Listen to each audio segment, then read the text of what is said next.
นักร้องไปรับนักร้องเฮายังอยู่เหรออาจารย์สมัคร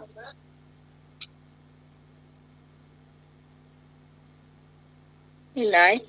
ตัวอะไร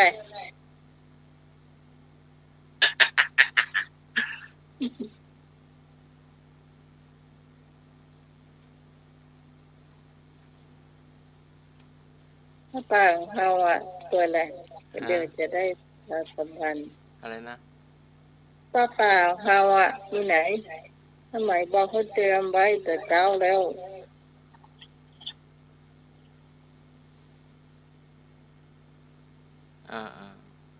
เพลงตะกี้ได้2 คนแล้วเหรอพี่สารีได้4 คะแนนพี่สอนได้2 มกรา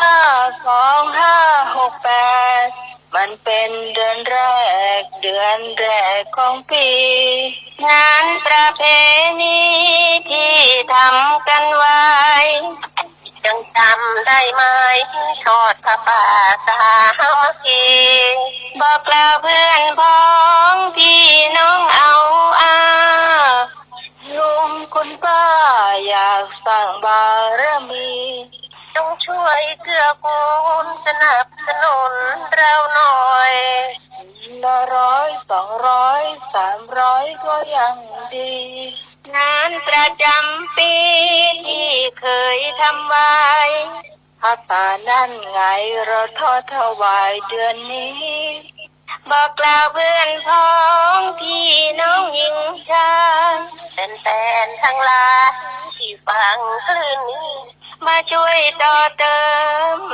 มบุญสมทบศาสนาจะได้อยู่ครบถึง5,000 ปีเราไม่เคยหลอกแต่เราจะบอกคุณผ่านคืนนี้ถ้ามีจิตไม่ตรีสิ้นปีคอยสมทบมาจบแล้วเจ้าอันนี้พระป่าสามัคคีของเราที่จะเกิดขึ้น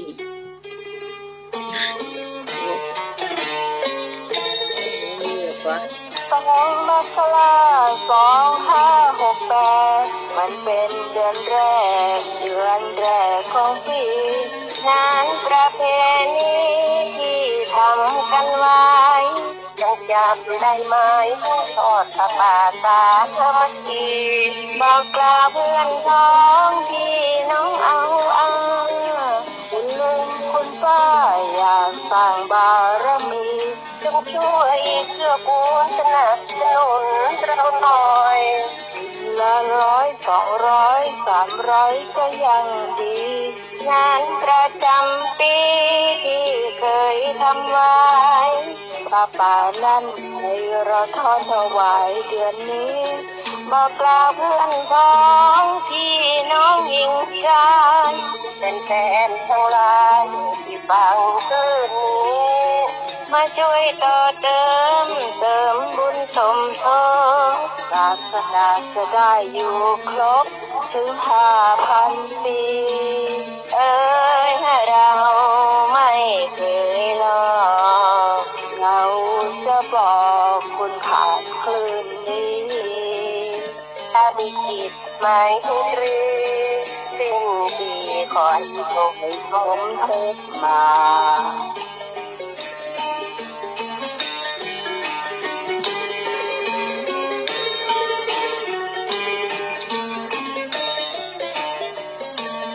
2 เวอร์ชันผ่านไป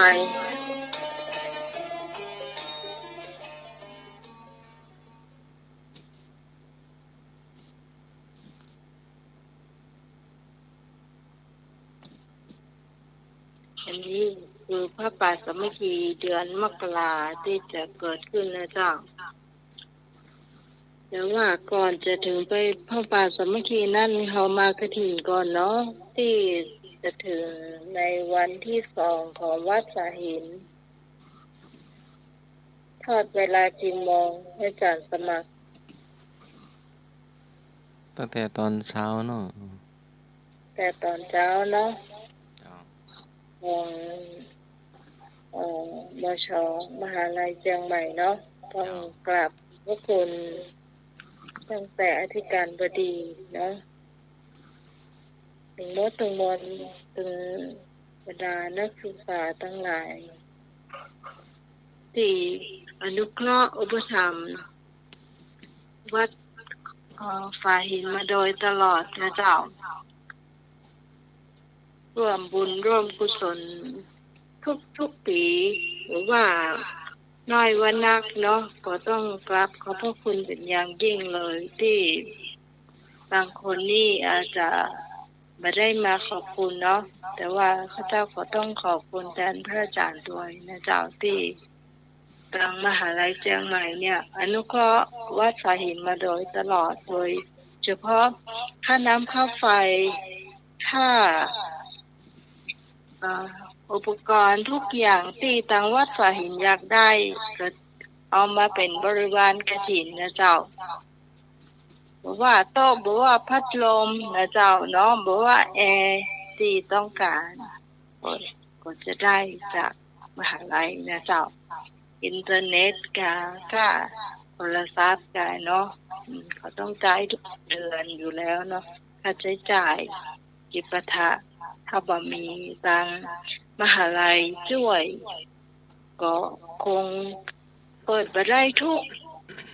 24 ชั่วโมงเจ้าเนาะก่อนนี้ต้อง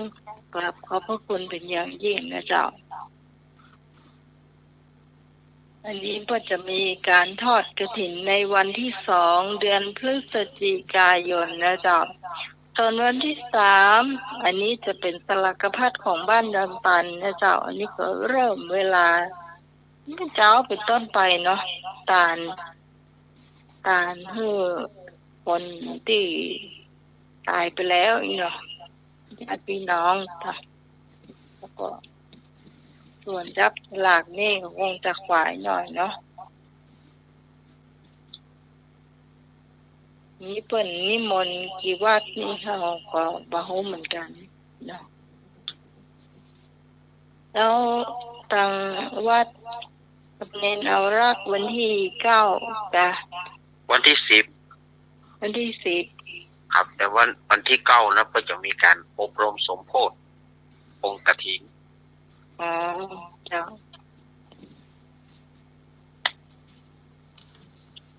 มีทุกปีเหมือนกันเนาะครับทุกปีครับยังดีที่มีคนจองเอาไว้ทุกปีเนาะวัดบ่โดนน้ำท่วมยังแควนได้กันเนาะ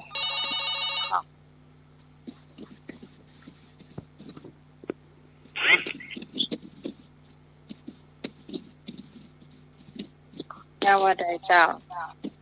นมัสการครับท่านสมัครเตรียมตัวไว้ให้ดีผมจะไปร่วมงานกฐินวัดฝ่ายหินด้วยครับล่ะนมัสการครับ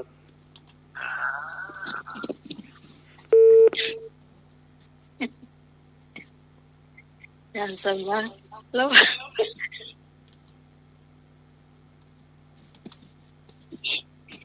ไหนเลยระวังตัว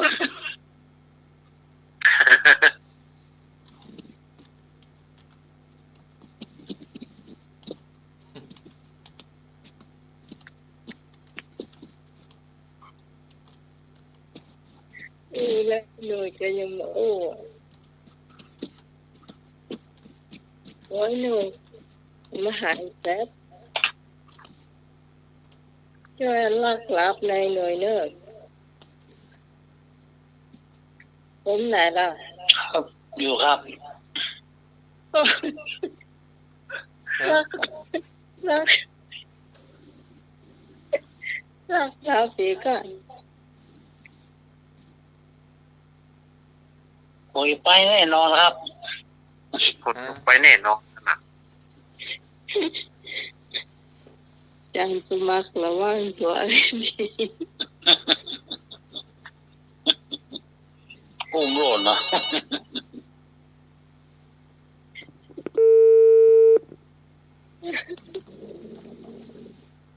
มรกาแอนแล้วสำหรับคนที่พ อมพอมานั่นรายชื่ออยู่ที่พี่พรนะเจ้า เอ เนาะ อครับนี่ล่ะ รายชื่ออยู่ที่พี่พรเจ้า ครับแม่จันทาเนาะชื่นใจ 1,600 เจ้า แล้วเพิ่นจะเป็นเจ้าภาพ ครับ ขึ้นตัวเองนะเจ้า เนื้อครับ โอ้ ที่ แม่นี่บุญแท้ มีกับหม้อใหญ่เลยล่ะเนาะ ครับ แล้วก็ ๆโตเลยเนาะ ผัดซีอิ๊ว ครับ ผัดซีอิ๊วเจเนาะไปฝากอาจารย์ก็ให้หน่วยตัวเนาะ ครับ แล้วขอตังเฮานี่ก็จะมีไก่ย่างส้มตำเนาะ เนี่ยส้มต ข้าวเหนียว ำครับ เจ้าตำลาวตำไทยนะเจ้า ครับอยากเต็มที่ เจ้า ที่กะเล็กบ่วงเขานอนยื้อเอาเต็มที่ แบบเผ็ดแบบบะเผ็ดบอกมาเนาะ ครับ สั่งก็ได้ 12ครับ12มกรานะครับ เข้าด้วยกันแม่จันดาชื่นใจกับในให้โปงปลาซางเนาะ เอาบัตร500จ้ะ ครับโปงปลาซาง500 จ้ะ ให้บุญทรง 1,000พี่พร 1,000 ฮอนปลาเศร้า 1,000 ไอ้หนุ่ยก็1,000อาจารย์สมัคร1,000 หนูสันติธรรมนะอีลุงสันติธรรมเลย1,000 เจ้า ก่อนกำมลเขยกลาง 1,000เจ้า ครับผมสมนึกบุญทาวงศ์ 200 200น้องเนาะครับ จ้ะแล้วก็มีพ่อเสาคำอันนี้สตางค์อยู่ที่พี่ก่อนอยู่เนอะ ครับ พ่อเสาคำออนสี100เจ้า อันนี้ตั้งเจ้าหายนะเจ้า ถ้าไปว่าก็จะพี่กรก็ฝากพี่กรก็ได้นะเจ้า แล้วก็มีใครแถมนะแม่สุพีช ให้ แม่สุ พิษ พีชเพื่อนจะ เพิ่มมาคนเดียวกันเนาะ มีเจ้า ครับ เดี๋ยวชวนเพื่อนมาตัวอีหรอก ครับ อันนี้ขอบคุณแม่สุพีชแม่สุพีช ขอบ 400 คุณนะครับ เจ้า ครับ แล้วก็มีใคร ได้ทีนี้ยังเนาะ มีพี่หนานินสม ครับไอ้นายนิสม7สีน้องเนาะขอบคุณนะครับ เรียบร้อยแล้วนะเจ้า 1,000 บาทเนาะ เจ้า พะเยานะครับขอบคุณนะครับขอต่อหลายดอยไว้เด้อ นี่พะเยาวก็หอมมาแล้วส ค อ รั ง บดินยาวหอมมาละ โดนที่เป็น ก่อนดอย นั่นน่ะโอ้จะได้แต่เลย ครับ แล้วก็ให้แซ่บให้ซอยแน่เอก ครับให้รับ ไม่ซอบใหม่บ่จ้าให้หมอกะ ให้รับการดีหรอก ใจวันนั้นกินยาแก้แพ้ อ๋อครับ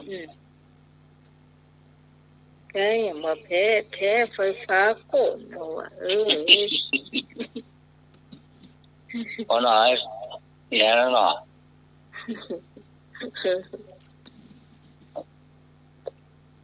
น้ำท่วมเสาไฟฟ้า ผมว่า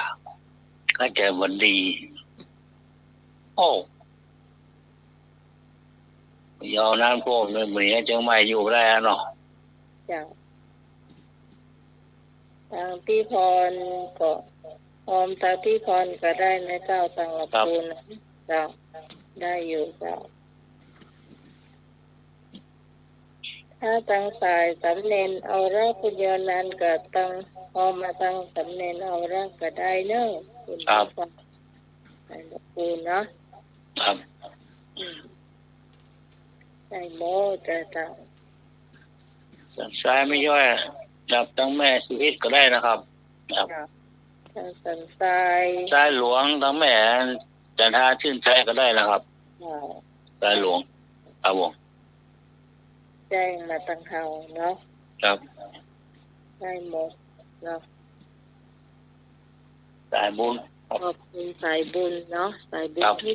สายที่ ร่วมทำบุญกับเฮานะ ค เจ้า รับบุญด้วยกัน ต่อไปจามสมัครแต่ว่าคำถามไปถามเจ้าบ้านมาหรือยังคำตอบคือหยัง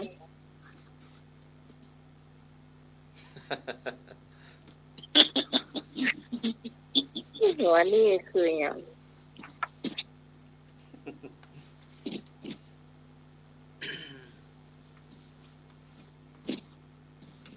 นางพัทธทกาปิลานีเนาะนางมีอายุ16ปีปีปาพลิมานพอายุ20ปีทั้งคู่ก็ได้แต่งงานกันเนาะ อืม ก็เพราะไม่อาจขัดความประสงค์ของบิดามารดาและญาติผู้ใหญ่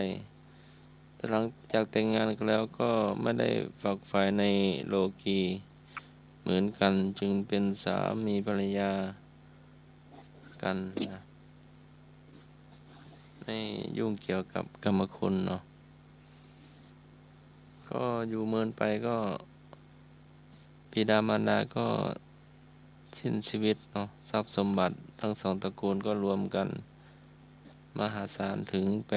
87 โกฏ เออ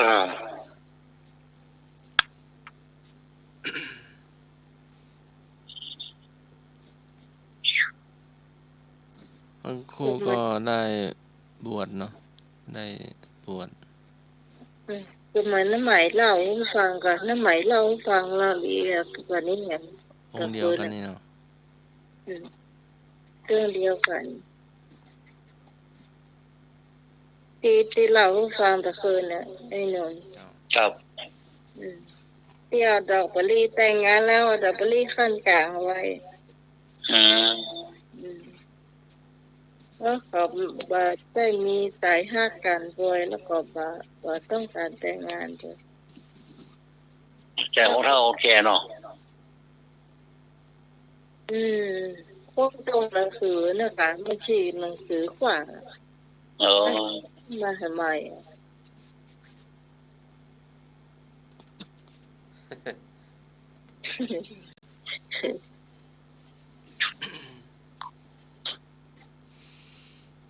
แล้วก็ อันนั้นบยาที่อาจารย์สมัครเตียนถามตะคืนไปแล้วยังมีคำตอบเนาะ พระเจ้าเสด็จไปเมืองราชคฤห์พร้อมด้วยภิกษุจำนวน 1,003 องค์ 1003นึงพระเจ้าไปเมืองราชคฤห์เพื่อไปโปรดกษัตริย์เนาะพระเจ้าพิมพิสารเนาะก็พระสงฆ์ให้จะไปโดยเนาะก็ 1,250 นี่เป็นวัน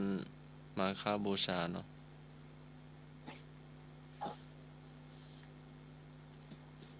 ที่มาเข้าเฝ้าพระพุทธเจ้าณวัดเวรุวันเมืองราชคฤห์เนาะ ที่มาโดยกันไม่ได้นัดหมายเนาะ ก็1,003 1003 ลูก 1,000ก็3 คน ผมมีชื่อเลี้ยง3 พี่น้องอะค่ะนี่เนาะ 1003นะ คือ 1.03 อ่ะไม่ใช่30ลูก เจ้า1003 องค์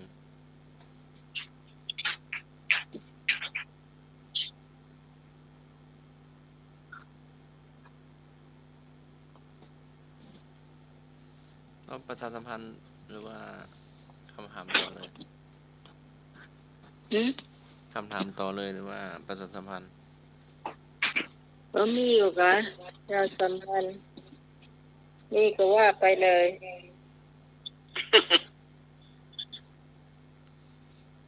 คารวะออกพรรษาของคณะสงฆ์จังหวัดเชียงใหม่เนาะข คารวะพระมหาเถรานุเถระในวันที่ 24 ตุลาคม 2567 ณ วัดพระสิงห์วรมหาวิหาร เวลาบ่ายโมงนึงเนาะแล้วก็กฐินที่ดอยหลอที่วัดฤาษีหรือว่าวัดอะไรนะอาจารย์เอาละครับ ม่อนฤาษี วันมีวันที่ไหนครับ เห็น อันนี้ผมยังไม่ทราบ อ๋อ อันโดยตรงนะเพราะว่าเป็นกฐินที่วัดม่อนฤาษีที่ถ้าจะจัดขึ้นเนี่ย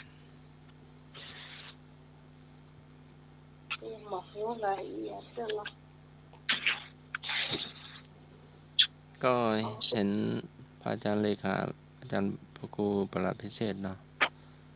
ครับ ส่งมาวัดไหนที่ยังไม่มีกฐินเนาะก็ อ๋อ แจ้งด่วนนะครับ วัดใดที่ยังไม่ได้รับ ให้แจ้งไปด่วน ถ้าวัดที่มีแล้วก็เว้นไว้หรือว่าจะไงครับ ถ้ามีแล้วก็ไม่ต้องแจ้งไป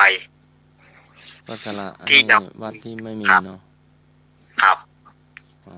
ครับ แต่ว่าการตัดนี่เหมือนแต่หูแล้วอ่ะเป็นเพิ่นผมเอา อืม เพราะว่าอู้กันที่วัดแล้ว ครับ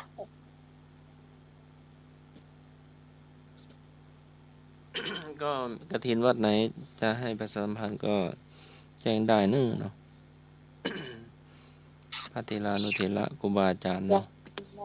สลาก ช่วย แล้ว กัน ข ป อง ระกาศ มีสลากต่อไปก็จะมีงานอย่างอื่นเข้ามาอย่างเนี้ยค่ะ ก็เลยเอากฐินละชาวบ้านจะอิดลำไป อืม เป็นระยะไปสักเดือนเนี่ยค่ะ ครับ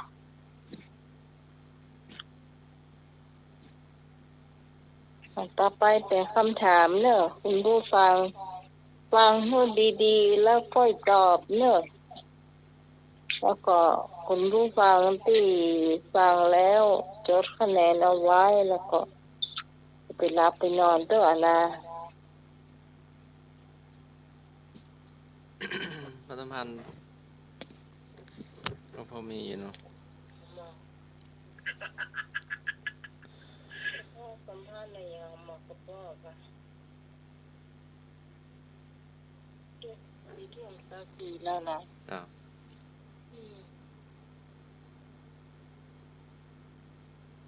งั้นก็ ก็จะมีสอบนักธรรมโทเอกแหมเนาะก็เดือนพฤศจิกายน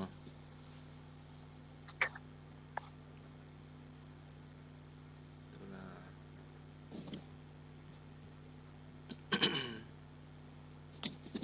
สอบนักธรรมโทเอกแล้วก็สอบพรหมศึกษาสอบบาลีเนาะ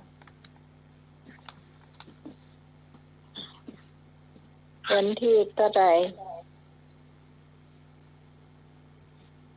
เดี๋ยวหาดูก่อน เอาวันที่เดือนต่อก่อน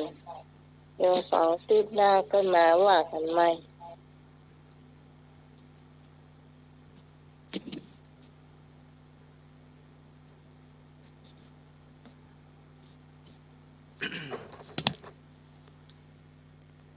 สอบนักธรรมชั้นโทเอกวันที่ 17 พฤศจิกายน วิชากทูวันที่ 18 พฤศจิกายน สอบธรรมะ วันที่ 19 พฤศจิกายน สอบพุทธประวัติ วันที่ 20 พฤศจิกายน สอบวิชาวินัย สอบตารางสอบนักธรรมชั้นโทชั้นเอก เวลา 13 นาฬิกาถึง 16 นาฬิกา นักธรรมชั้นโทชั้นเอก ปี 2567เนาะของตู้เจ้าพระเนนนะ สอบพมัสศึกษานี่วันที่ 22 วันศุกร์เดือนพฤศจิกายน 8 โมงเช้าถึง 11 โมงสอบวิชากระทู้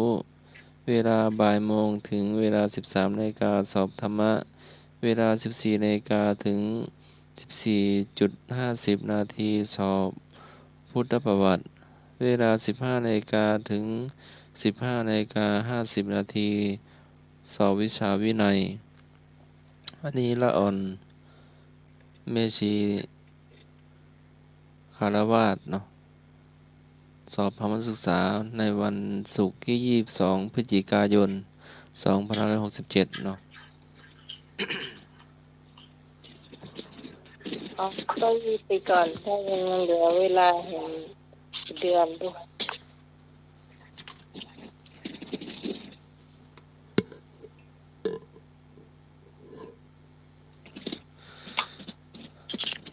ผ้ากฐินกับพังผ้าอานิสังสบริวารทั้งปวงนี้เป็นของผู้ประกอบด้วยศรัทธาอุตสาหะพร้อมเพรียงกันนำมาถวาย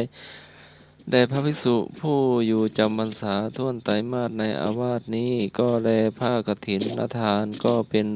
ของบริสุทธิ์ดุจเลื่อนลอยมาโดยนภาอากาศแล้วแลตกลงในที่ประชุมสงฆ์จะได้จำเพาะเจาะจงลงว่าเป็นของพระภิกษุรูปใดรูปหนึ่งก่อนนั้นก็หามิได้มีพระบรมพุทธานุญาตไว้ว่าให้พระสงฆ์ทั้งปวงยอมอนุญาตให้แก่พระภิกษุรูปหนึ่งเพื่อจะกระทำกฐินนัฐกิจตามพระบรมพุทธานุญาตและมีคำอรรถกถาจารย์ผู้รู้พระบรมพุทธาธิบายสังฆวรณาไว้ว่า ภิกษุรูปใดประกอบด้วยศีลสุตที่คุณมีสติปัญญาสามารถรู้ธรรม8 ประการมีบุพกิจเป็นต้นมีพระภิกษุรูปนั้นจึงสมควรเพื่อกระทำกฐินนัฐกิจตามพระบรมพุทธานุญาตได้บัดนี้พระสงฆ์ทั้งปวงเห็นสมควรแด่ภิกษุรูปใดจงพร้อมกันยอมอนุญาตให้แก่ภิกษุรูปนั้นเถิดถามว่าเป็นคำอุปโลกกฐินที่กล่าวมาเมื่อกี้ถามว่ารูปใดเป็นรูปที่สวดรูปที่หนึ่งกอไก่รูปที่สองขอไข่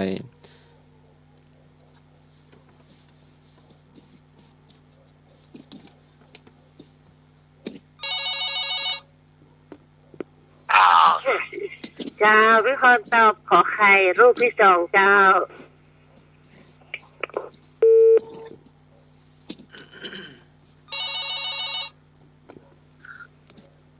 ตอบมาเลยรูปที่พรนะเจ้าขอไข่เจ้าไอ้สุพี่เสียงดังๆเลยไม่ต้องให้รับเตือเจ้าขอไข่เจ้าเจ้า ไอ้แม่สุพิษ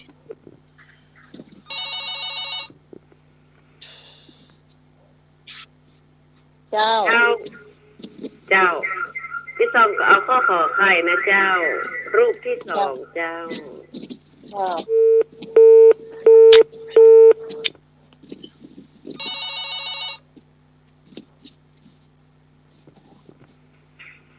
จ้าน้องไม้ที่ก็เอาขอไข่นะเจ้ารูปที่สองเจ้า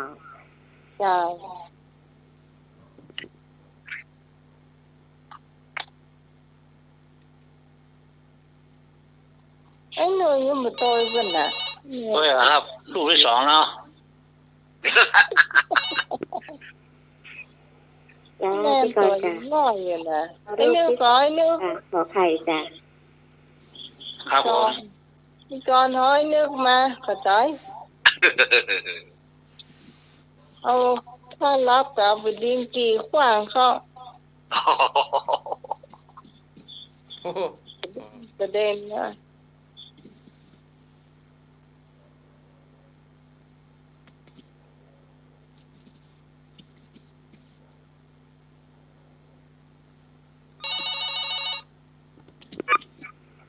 เจ้า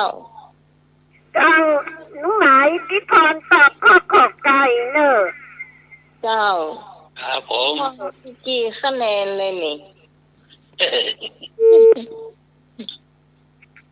เมื่อ เอราวันมาแล้ว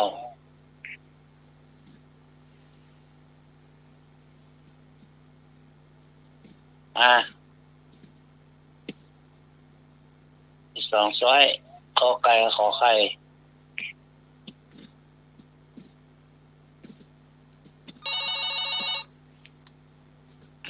ครับผม สวัสดีครับ มาแล้ว ผมเอาขอไข่ก็เอาไว้ต้ม ครับ มาต้มมาทอดก็ได้ ครับ ครับผม ขอบคุณครับผู้ดื้อนี่ต้มไข่ละ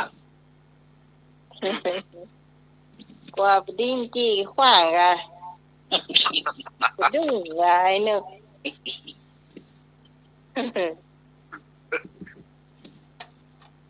เอาอุ้ยเพลงนึกอยู่บ้านสะดุ้งอ่ะ ลาโอมา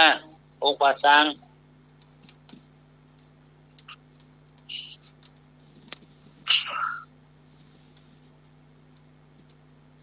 เราปูนมาเปิดประเด็นกันเดิมนี่นะ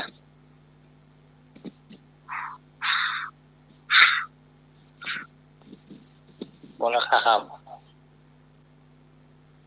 ละ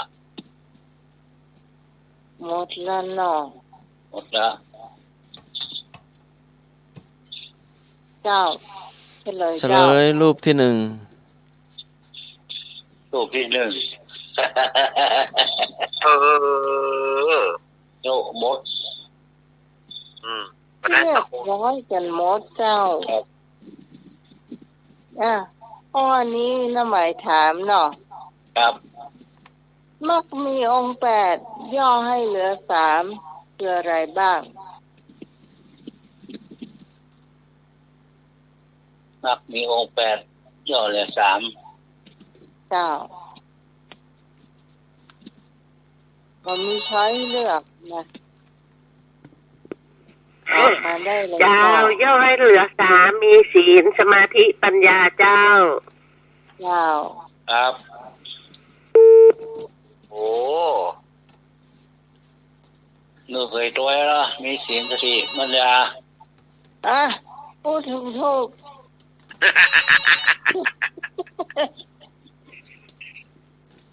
ก่อนให้รู้ว่าไปก่อนตัวน้องพร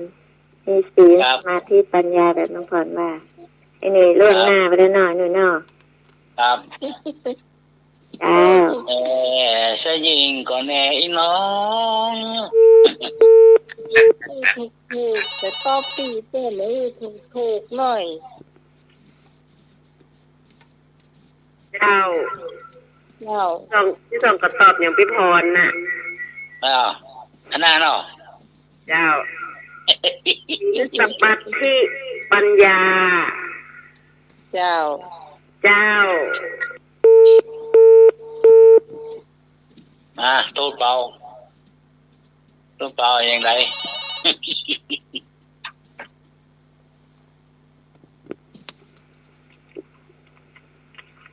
สมนึกมาสักคำว่า ศีลสมาธิปัญญาเจ้า ครับไม่ย่อยหรอก ไม่ย่อยเจ้า ไม่ย่อยมาละสมนึกบุญาวงศ์ คำเดียวให้จะถามต่อแหม สมพงษ์ เจ้าน้องหมายศีลสมาธิปัญญาเจ้า ครับมาละต้นเปล่ามาละ จามดีเจ้า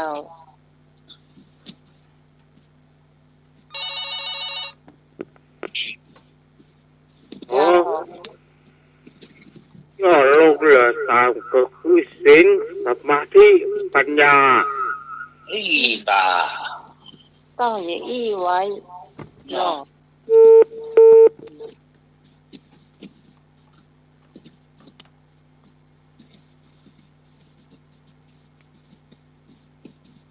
จบข่าว หมดหรือยัง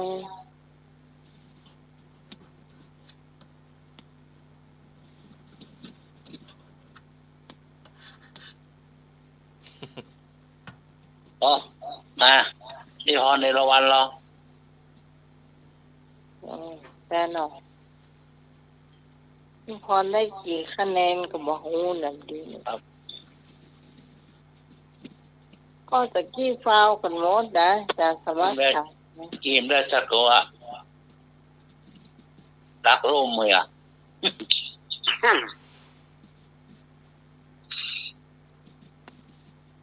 เปิดเผยครับมาแล้ว เจ้า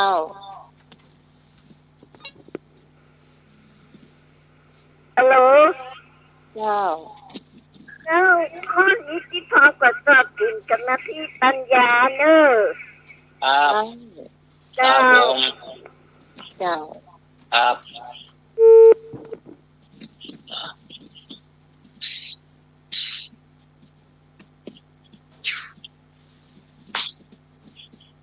เอาเลย ถูกต้องเจ้า ถูกต้องหมด โ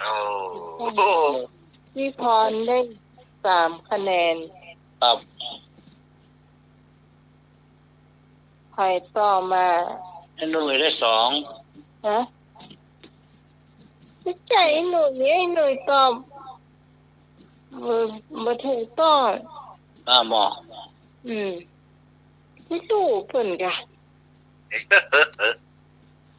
พี่กรณ์ เกือบจะถูกละมัน พี่กรณ์ นิดหน่อยเดียว พี่กรณ์ที่2 เจ้าไอ้หนุ่ยก็จะได้1 คะแนนไปเพิ่นนำเหมือนกันเนาะอยู่ นี่เหรอ ข้อนี้มันก็เกี่ยวกันเหมือนกันข้อใดในมรรคมีองค์8ได้ชื่อว่าเป็นปัญญาเจ้า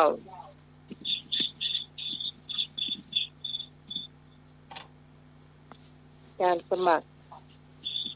ขอทราบความตอบเนาะ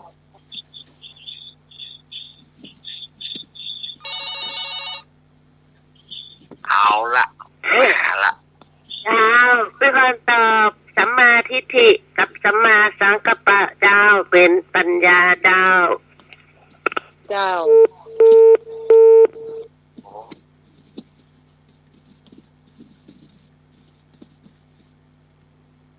อ๋อลืมมาอย่างนั้น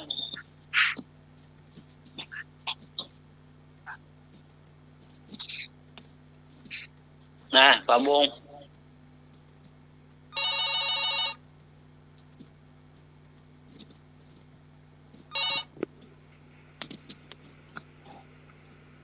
ไปมาที่2 เจ้าพี่ส่อง เจ้า ต้องตอบอย่างพี่พรนะสัมมาทิฏฐิสัมมาสังกัปปะเจ้า ครับ เจ้า สัมมาสังกัปปะเนาะ ครับ เจ้า ครับ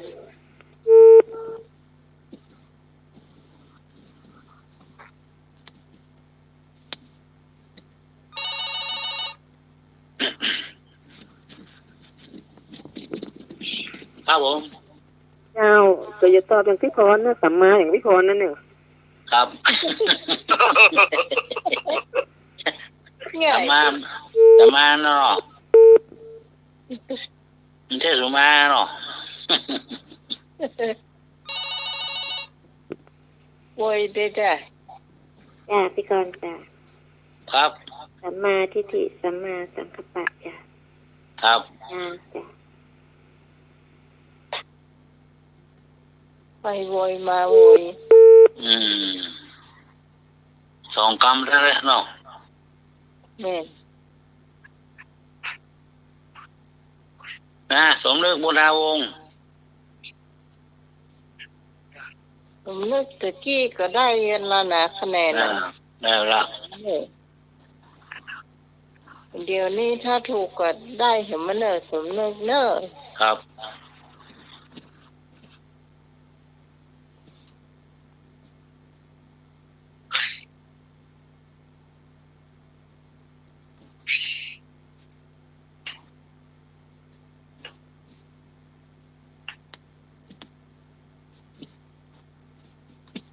หมดละเฉลยเนาะ ครับ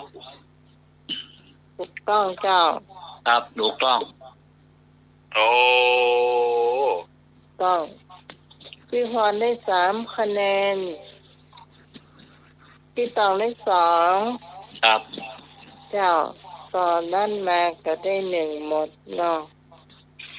คำเดียวสั้นๆมันมีความหมาย อ่ะอาจารย์สมัครถามข้อสุดท้ายเจ้า ครับผม ได้โวยเห็นหน่อยเนาะ ครับ พระกฐินกับวังพานิสาบริวารทั้งปวงนี้เป็นข้าพเจ้าเห็นสมควรแก่เป็นผู้มีสติปัญญาสามารถเพื่อจะกระทำกฐินนารกิจให้ถูกต้องตามพระบรมพุทธญาณุญาตได้พระภิกษุรูปใดเห็นไม่สมควรจงทักท้วงขึ้นในท่ามกลางสงฆ์ถ้าเห็นสมควรแล้วไซจงให้สัทธสัญญาสาธุการพร้อมกันเทินถามว่าพระกฐินกับทั้งพระอานิสังสบริวารทั้งปวงนี้ข้าพเจ้าเห็นข้าพเจ้าพิจารณาเห็นสมควรแก่ เป็นพระภิกษุกอไก่ขอไข่เป็นศรัทธาญาติโยม ถามว่า ที่ได้กล่าวมาเมื่อสักครู่นี้ เป็นชื่อของใครก็พระภิกษุพระเถระขอไข่เป็นชื่อศรัทธาญาติโยมที่นำกฐินมา เจ้าก็ไก่เจ้า พระภิกษุพระเถระเจ้า เอาละ แต่ข้อแรกนี้เป็นชื่อของศรัทธาญาติโยม พี่กรณ์ก็ตอบข้อกับไก่จ้ะพระภิกษุ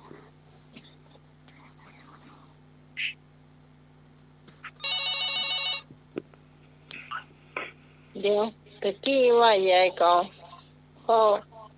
ข้อแรกที่อาจารย์สมัครถาม พระกฐินนาทานกับทั้งพระอานิสังสบริวารทั้งปวงนี้ข้าพเจ้าพิจารณาเห็นสมควรแก่ ถามว่าเป็นชื่อพระภิกษุ หรือพระเถระข้อกอไก่ข้อขอไข่เป็นชื่อของศรัทธาญาติโยม เรารู้แล้วขอใครเนาะ ใหญ่เอาก็ไก่ขอไข่ อืม ก็ไก่ก็บอกขอไข่ลูกขอไข่บุญนี่ ก็ใกล้เป็นของนั้นเพื่อนดาวของพี่สุกาขอใครเป็นไส้ห้าใกล้ค่ะ เลือกเอากอไก่เป็นพระเถระพระสงฆ์ขอไข่เป็นศรัทธาญาติโยมที่ อ่าน ำ 2 ข้อ พระกฐินมาเนาะ เจ้าน้องหมายเอาก็ไก่นะเจ้า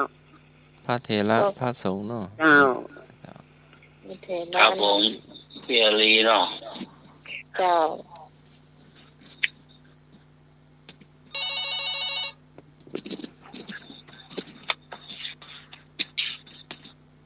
เจ้า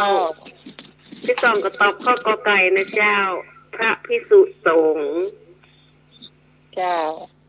เจ้า พี่พรแล้วก็พี่อาลีแล้วก็พี่ตอง ครับ มีจิตใจมาโว้ย ก็ไก่เจ้า ก็ไก่เหมือนกันแต่สุพิษ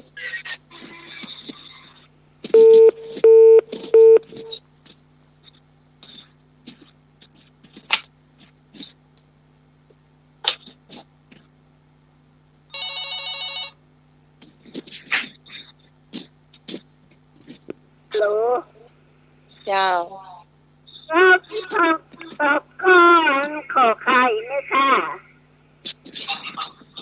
พี่พรจะตอบมาเหมือนเพื่อนี้เนาะ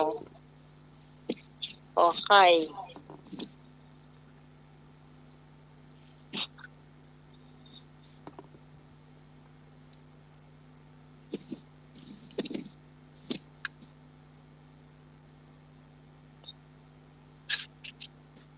มีแถมก็เจ้า 0532260058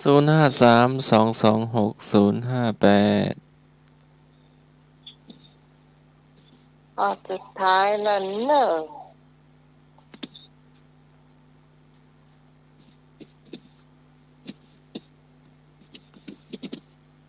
หมดละเฉลยได้เลย เฉลยพระเถระหรือหลวงพ่อเจ้าอาวาสหรือพระสงฆ์ที่เป็นประธานเนาะก็กอไก่เนอะ พรได้3 คะแนนเจ้าพี่อารีได้2 คะแนนพี่ตองได้1 คะแนนแล้วก็มีใครแถมพี่พี่พรได้เอาขอไข่เนี่ยพี่ตองจะเปิดพี่ตองได้ตอบกันนี่ข้อนี้ ตอบกะ เจ้าพี่กรณ์เป็นที่2แล้วไหม ฮะ พี่กรณ์และพี่กรณ์เจ้าพี่กรณ์และพี่สาวรีเจ้า จ้า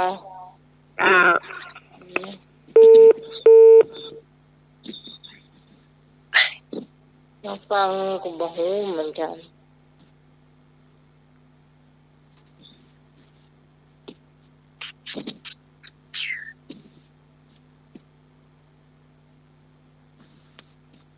หมดแล้วเนาะ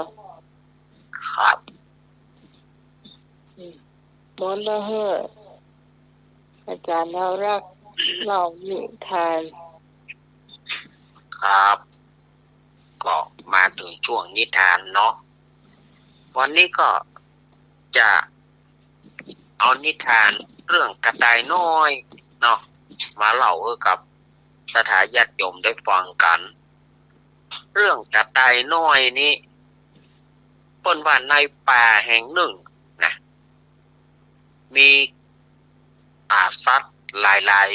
ๆเป็นสัตว์ป่าทั้งดุร้ายทั้งน่าฮักมันจะมีในป่าแห่งนั้นก็ในที่นั้นก็มีกระต่ายแม่ลูกอาศัยอยู่โฮมไม้ไกลจากฝูงสัตว์ทั้งหลายไปวันหนึ่งกระต่ายผู้เป็นลูกกระต่ายน้อยนี่ก็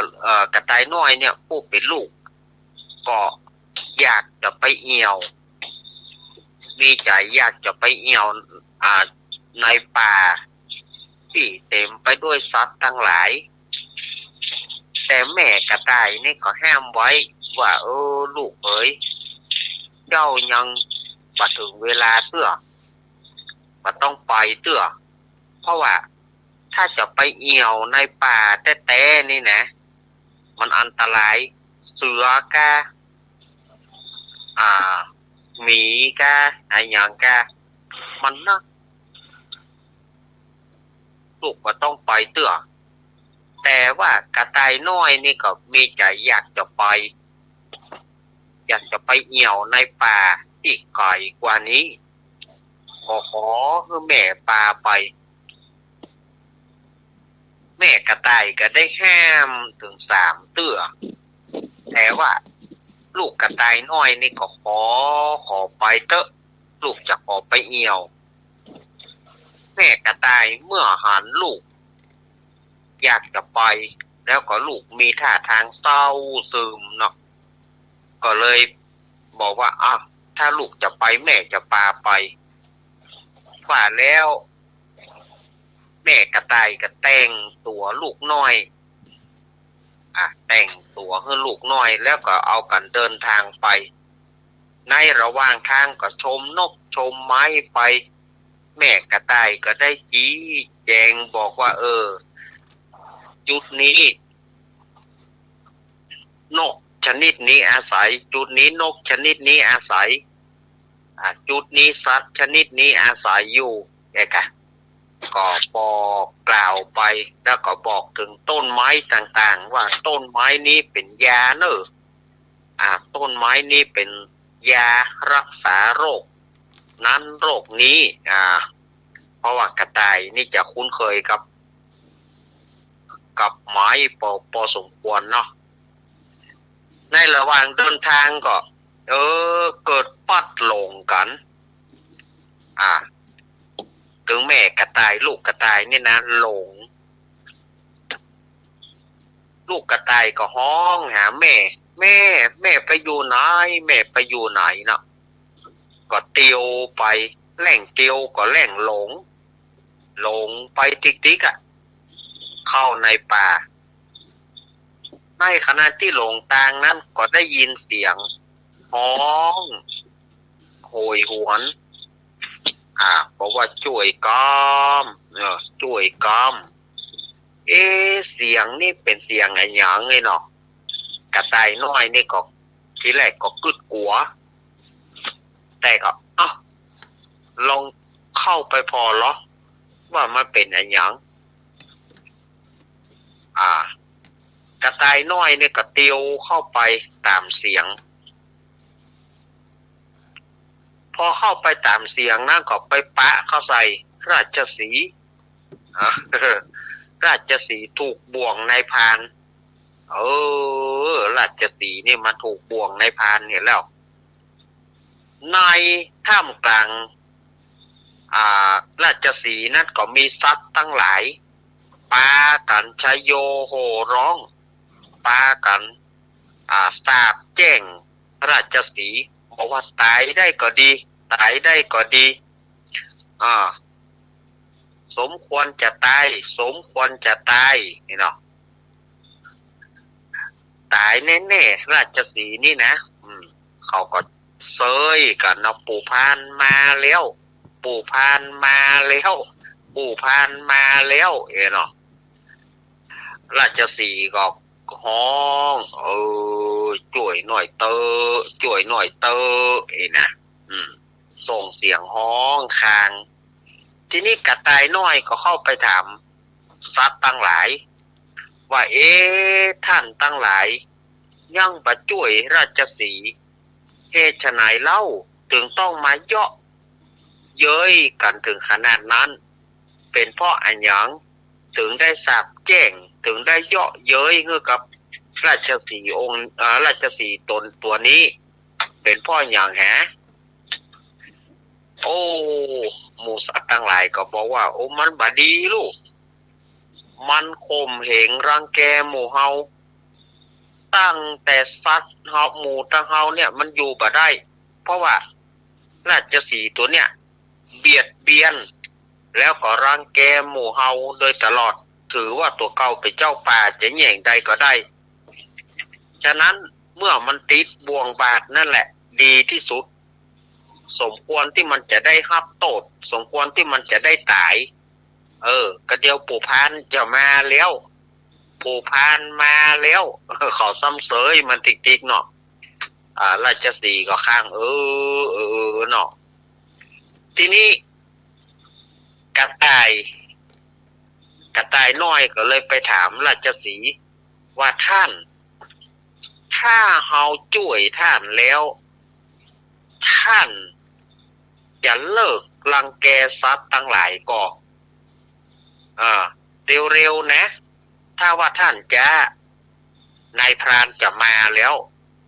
ท่านจะบ่มีโอกาสจะได้อู้อย่างแถมเฮาก็ช่วยอย่างท่านมาได้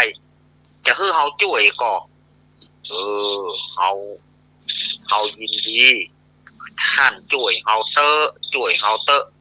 แต่ถ้าว่าเฮาออกไปได้แล้วเฮาเนี่ยจะเลิกรังแกสัตว์ทั้งหลายเฮาจะปกครองสัตว์ทั้งหลายด้วยเที่ยงตรงเที่ยงธรรมเฮาขอสัญญาตามที่เป็นเจ้าป่ามาเนอะสัตว์บางตัวก็บอกว่า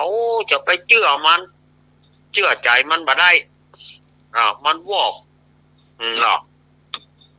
กระต่ายน้อยก็ถามว่าท่านราชสีห์ถ้าว่าท่านหลุดออกไปท่านโป้นไปนี่นะท่านจะรังแก หมูสัตว์ทั้งหลายแน่นะราชสีห์ก็ฮับกรรมเมื่อราชสีห์ฮับกรรมแล้วกระต่ายก็เข้าไปกัดบ่วงบาดบ่วงบาดหลุดแล้วก็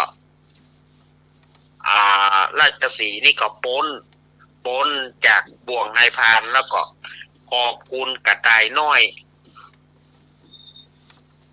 แล้วก็หมู่สัตว์ทั้งหลายก็ป้ากันจัดระบำลำฟ้อนเนาะจัดระบำลำฟ้อนชอบ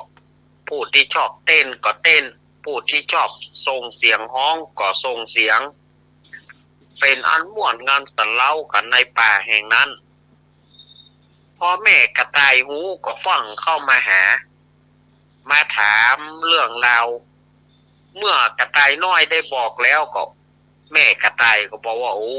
จังกล้าจริงเนาะเจ้านี่สามารถช่วยสัตว์ใหญ่อย่างราชสีห์ได้โอ้สุดยอดเนอสุดยอดเนอว่ะนี่ก็คือเป็นนิทานตอนจริงนี่ถ้าเราอ่อนบรับเตือนนี่เขาเล่าเราอ่อนฟังนี่จะเข้าท่าเนาะมันเป็นนิทานเบาสมองเรื่องกระต่ายน้อยที่อาตมาได้เล่ามาวันนี้ก็ได้จบพอดีเนาะวันนี้ก็พอได้เล่าหมอกโปม่วนเนี่ยประสั้นเกินไปประยาวเกินไปเนาะต่อไปก็รายการเอาก็ยังดำเนินการไปอยู่เรื่อยๆอาตมาจับฟังอยู่เงียบๆนะจับฟังอยู่เนี่ยนะ เป็นผู้ฟังช่วงที่2ช่วงที่3นี่ต่อไปก็จะเป็นรายการลำดับต่อไปจนปีได้ดำเนินรายการต่อไปเนาะสติเหมือนละเนี่ยช่วยคนกลัวครับผมบอกว่ามันก็ช่วยมานะเนี่ยมันเป็นยากเย็นวางเลยหรอครับประวัติมันกลัวเจอแต่ก็ดีแต่เนี่ยครับกลัวหมดหรอก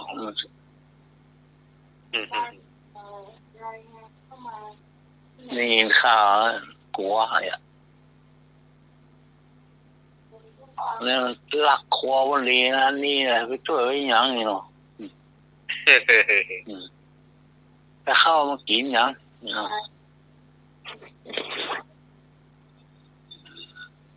คะแนนรวมแล้วรายงานเข้ามาเจ้าเจออะไรครับรวบรวมคะแนนแนนเนาะ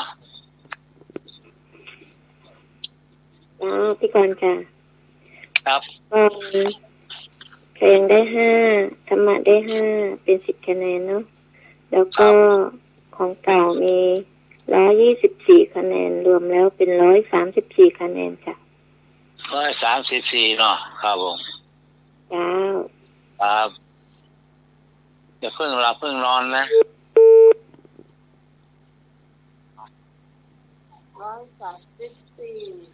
134พี่กรณ์เจอแล้วครับไม่รู้มาว่าพี่พรกับพี่สารีไล่เรียกกันเนอะ2คนนี่นะพี่พรมา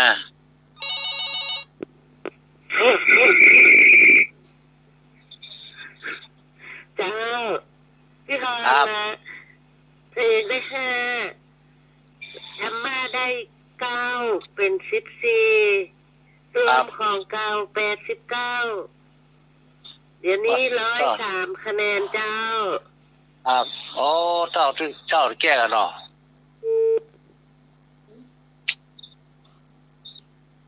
103คะแนนพี่ฮอนไม่หลงปาบงต้นเปามา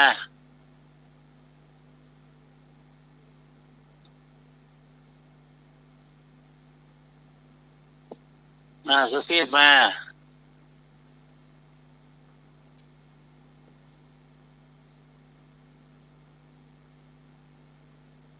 วมคะแนนเสร็จหรือยังมาเนอะ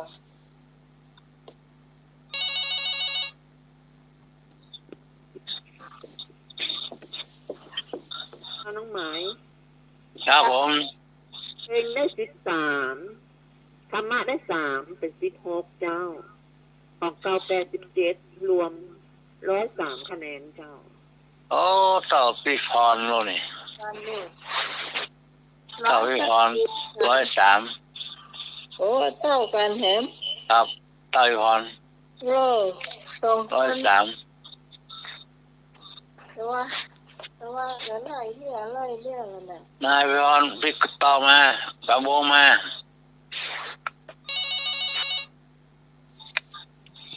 เจ้า อันนี้ไปส่งทอดถอยลงเยอะตัวน้ำเป็น140กันเลยหนูเพลงที่ส่งได้2คะแนนธรรมะที่ส่งได้4คะแนนเป็น6คะแนนรวมของเดิมเป็น146คะแนนเจ้า โอ้นี่ขนาดถอยแค่2มาแล้วนะ น้ำเลี้ยวอยู่มีน้ำเลี้ยวอยู่ มาสุพีดมา แม่สุพิษไอ้นึกพี่พรเอราวัณแม่ได้4คะแนนรวมมัน935เป็น39จ้ะ39คะแนนเนาะครับ จ้ะ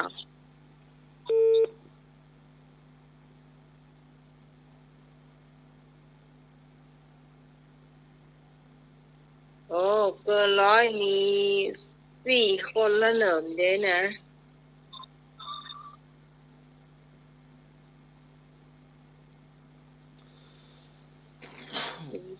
มีพี่พรมีพี่กรณ์มีพี่สารีมีพี่ตองอันนี้เกิน100หมด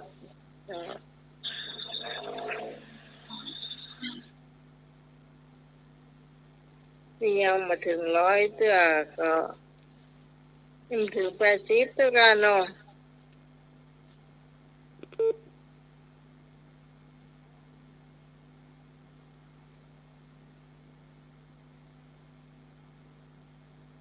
แม่สุพีษไอ้นึกว่าได้ไอ้นึกได้กี่คะแนนเนี่ยไอ้หนุ่ยก็ได้เท่าใดเหรอ 3แต่ว่าได้3มี36ร้อยไปเหรอ วันนั้นได้เท่าไหร่ เข้า 9 15 หืมสภาพแบบไม่ได้สักคอยเนาะ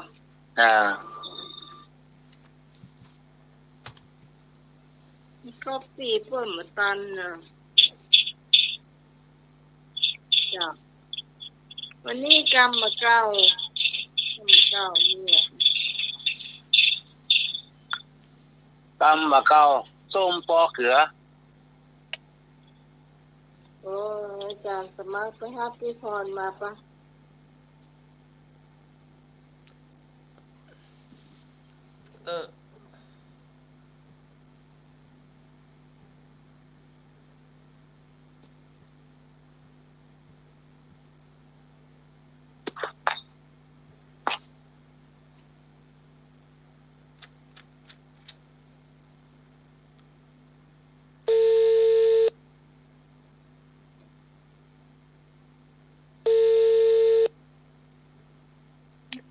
อ้าวไปสาเจ้า เจ้า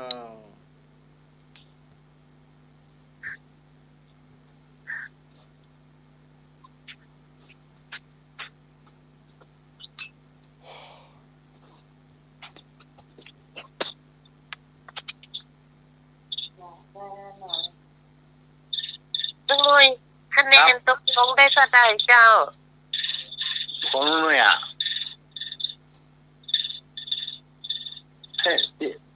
ว่าได้สามนี่ได้สามอันเก้ามีหกอย่างอันเก้ามีเก้ามีห้าครับ จ้า มีห้าแต่ว่าได้ธรรมะอันนี้ได้เพลง จ้า โอ้เพลง ได้เพียงเดียว เพลงเดียว แล้วก็เปลี่ยนสิ่งสมาธิปัญญาตันข้าก็ไม่ถูก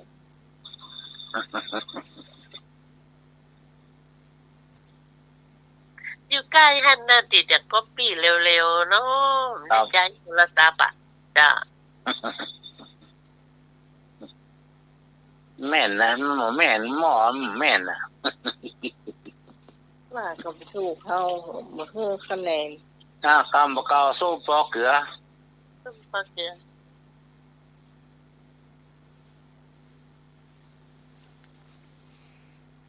ต้มปอเกลือ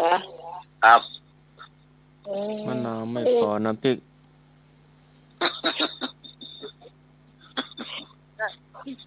มาเติมอาจารย์ก็ว่าเติมพริกดีๆอ่ะ พูดถึงส้มปอเกลือเขานึกถึงอันแอปเปิลไฮยูวางอันเดียวเขา ก็คนที่มันอย่างก็ป้อๆกันน่ะ เลยลงท้ายแล้วก็เถียงกันค่ะคนได้ผมยังไทยอ่ะเนาะจ้า ครับ มันมายอมกัน จ้า เนาะยอมกัน มันมายอมกัน ยอมกันหรอ ส้มกับบะเรือเกลือเกลือกับบะเรือส้มนี่ไง ครับ จ้า นั่นมันยอมกันเถียงกันต้มปอกเกลือเนาะ ครับ เบื้องหลังมันเหมือนกันอันนั้นมันกู้หนึ่งอันนี้ก็นี่มันกู้หนึ่งไปด้วยกันได้เนาะ ครับ ลูกอันแม่แม่ก็ลูกใจเนาะ ไปด้วยกันได้เข้ากันได้เนาะ อย่าง ลูก นี้ ใจเข้าบ้านมาเอาใส่ถุงไม่น้อยต้องเนี่ย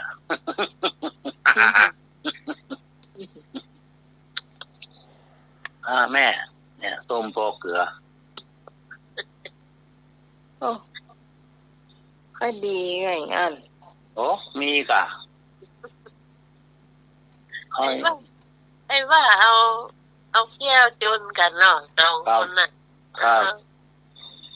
อันแมลงลืมเลยน้อยอ่ะ ยายเขาลำเนี่ยปลูกใจมาแล้วก็ใส่ถุงไม่ถุงอ่ะยายเขาลำ นี่เอาสีนะเดี๋ยวเอาสีขาวสีแดง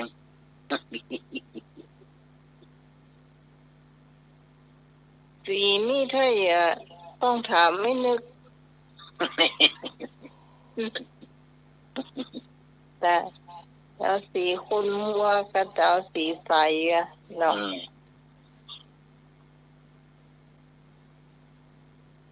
ต้มปอกเกลือ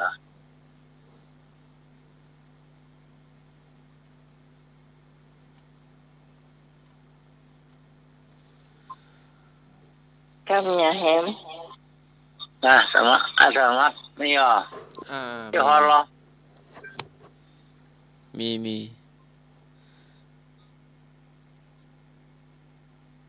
อันนี้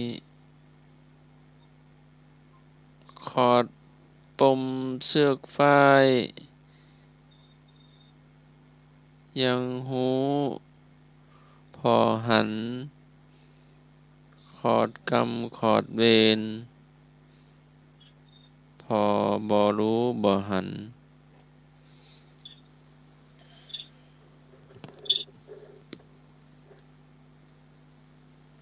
อันนี้เป็นป้ายรถด่วนขบวนพิเศษเนาะ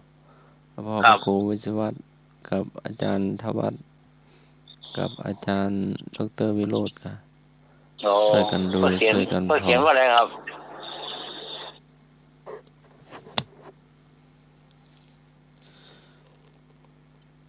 คอร์ดปมเชือกฝ้ายยังรู้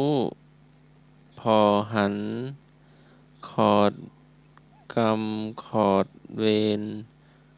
อบ่รู้บ่ดูบ่หัน ครอบคนฝ่ายที่เขาก็มีเขาก็ยังพอคลายได้ก็ ครับ มันผมมันมีตั้งได้เขาก็ก้อยคลายออกได้ แต่ว่าจำเว้นที่เขาทำไปทำอย่างไปพ่องบางคนก็อาจจะบ่ฮู้บ่หัน หรือว่าบ่ได้ทบทวนตัวเก่า ก็จะบ่ฮู้ว่าเขาทำอย่างผิดพ่องบางทีอาจจะทำผิดไปแล้วทำ เนี่ย ผิด เปิ่นว่าเปิ่นเนาะ บ่ได้ฮู้เจ้าบ่ได้ทบทวนตัวเก่าแล้วก็ เนี่ยเปิ่นว่าเปิ่นเนาะ ฮู้เจ้า ขอตามขอเวร อันนี้ แกงเปิ้น กรรมเวรเจ้ากรรมเวรที่บ่ฮู้บ่หัน ครับ บางคนก็บ่ฮู้บ่หันว่าทำอย่างไปเนาะ ไม่ละ มันจะมีแต่เลย ครับมืดหน้ามืดฟ้ามัวหน้ามืดใจมืดเนาะ ที่ผ่านมาเราจะไปรู้ได้ไงว่าเราทำอย่างไว้พ่องมันก็ แม่น หรือว่าดีที่ผ่านมาเราก็บ่ฮู้ว่าเราทำอย่างไว้พ่อง แม่นอารมณ์โคตรเนาะนิ่งโคตรเครียด ไว้เวรกันเนาะพอดกรรมพอเวรไว้เวรกัน จ้ะ นะ แต่เราอยากรู้เราก็ต้องทบทวนวันนี้เราได้ทำอย่างลงไปแล้ว วันหนึ่งค่ะต้องมาทบทวนต่อเก่านะเจ้า ครับยืมถ้วยวัดไปลืมมาส่งพ่องอย่าเนาะ ค่ะ นี่ล่ะมีก็หา หืม นี่ มีเนาะ มีอยู่อะ ผมมีค่ะยืมมีตัววัดไป2 ต้อง 3 ต้องอย่า เอ้ยหนูเป็นเด็กวัดลูก พอดกรรมพอเวรเดียวว่าเพิ่นว่าพ่อแม่พ่องอย่านิ่ง ต้องเอามาส่งที่วัดครับ เป็นของเดี๋ยวนี้ไปเป็นเด้อ ถึงมีมันมีสีแดงเหรอทอน จ้ะ สีแดงมันเขียนที่นั่นเหรออย่า อืม สีแดงเย็บปิดตัวเป็นต้องน่ะ อืม เอาหมอบไปไว้งานผมนั่นบางทีเขียนที่ข้างหรอกเอาไว้ไก่ไม่ได้หรอกไอ้เพี้ยกเหาะ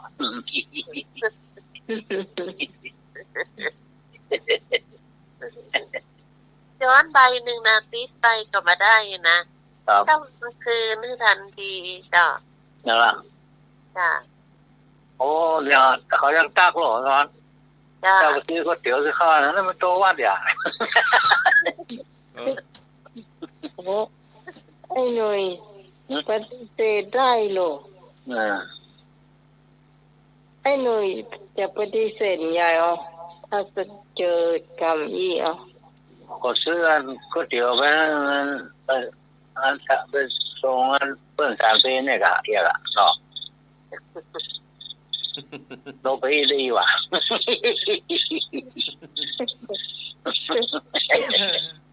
ซื้อไปให้รักนี่เนาะ ซื้อไปสร้างสมัครทำเพลงเนี่ยเนาะอย่า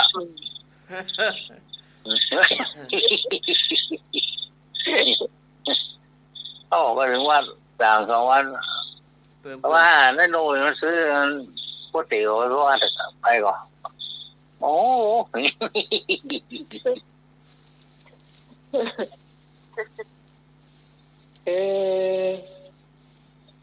หน่อยเอาบินโตวัดมา ไม่เขียนที่นั่นหรอกอย่าขาวิโตเขียนชื่อนั่นเลยอ่ะก็อย่าเอาไปโรงเรียนก่อนนะหลานเนาะพอเนาะ จ้ะ วิโตเด็กชายนุ่ยเขียนที่ข้างอะไรอ่ะเนาะอย่า ก็ เดี๋ยวปัดมันปัดกันลูกเนาะ จ้ะก็ปัดกัน มันที่เสียบก็เขียนชื่อเด็กชายนุ่ยก็เนี่ยสีเขียวข้องสีแดงข้องอย่า จ้ะ สีขาวข้องอย่าเดี๋ยวมันซับออกมาว่าเด็กหญิงนั่นซับเด็กชายไม่ไปอ่ะ โอ้โหมาเปลี่ยนแล้วล่ะ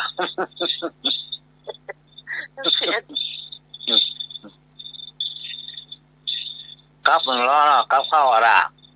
จ้า เอาเมื่อบอกใกล้10 โมง11 โมงก็ลากปืนปอไล่อ่ะเพราะว่าด้านหลังเราเลี้ยงมันแลบอ่ะ แสดงว่าเกยแล้วเนาะ เก่งเก่งก็ลากเปิดของเปิดนี่นะ 11 โมงไปปล่อยหรอกที่เข้าอ่ะก็วางด้านหลังไงเลี้ยงมันแลบอ่ะไปกับเป็นมิโต2 ชั้น 3 ชั้นเอาลากปอกเปิดพอเท่าของทอดไข่พ่องวงเชียงทอดพ่องกินปิ้งพ่อง ปากกระป๋อง ปลากระป๋องเนาะอยากไส้อั่วนักเนอะพ่อไส้อั่วนี่มีนักกับเพื่อนนะกินปิ้งนี่อยากแกนี่มันให้มีกินปิ้งกินทอดไข่ทอด มันเป็นกราฟนั่นมันจะใส่ลอก2 ลอกบันไดหรอก1เป็นข้าวเนาะ ครับนึ่งไปข้าวนึ่งไปกินทอดอยาก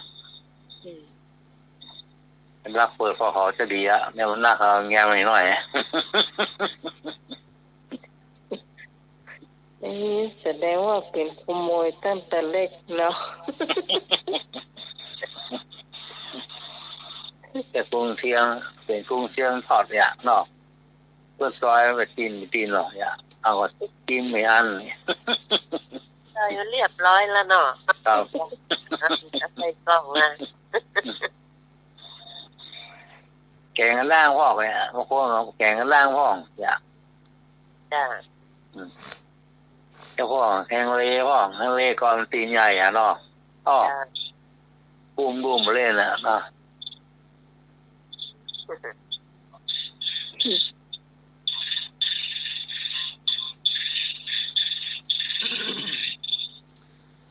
กล้วยขางามขากล้วย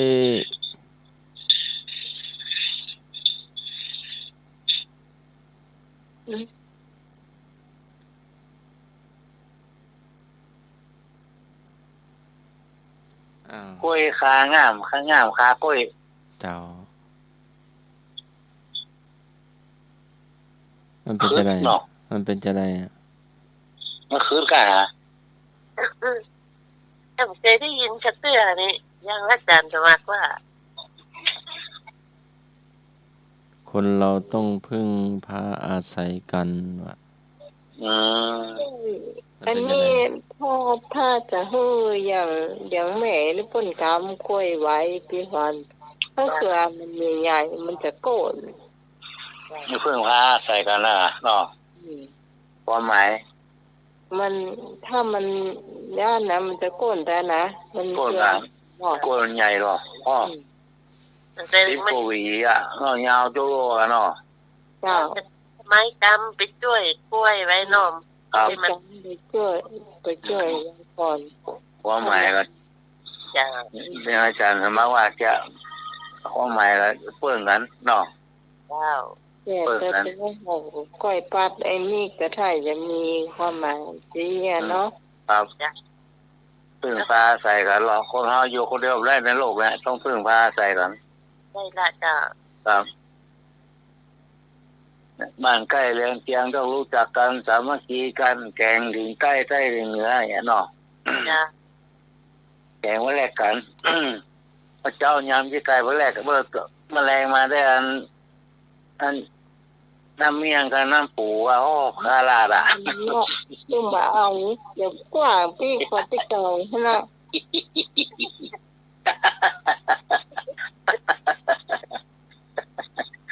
เอามันน้ำยังไปเล่นกับวันเก่งอมนี่ตาฮะ นี่ยิงแฟนกันหรอแกออมมาแฟนกันหรอแกออมไปทางเลไปอ่ะโอ้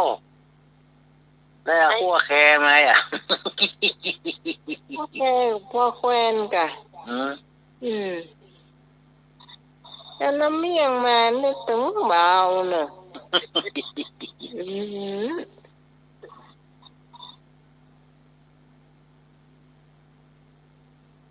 พ่อนี่ลาบเลยฮะอย่าเข้ายังนี่ลาบเลยอย่าพ่อ ลาบข้าวคั่ว ที่อ๋อนี่หูตันดะ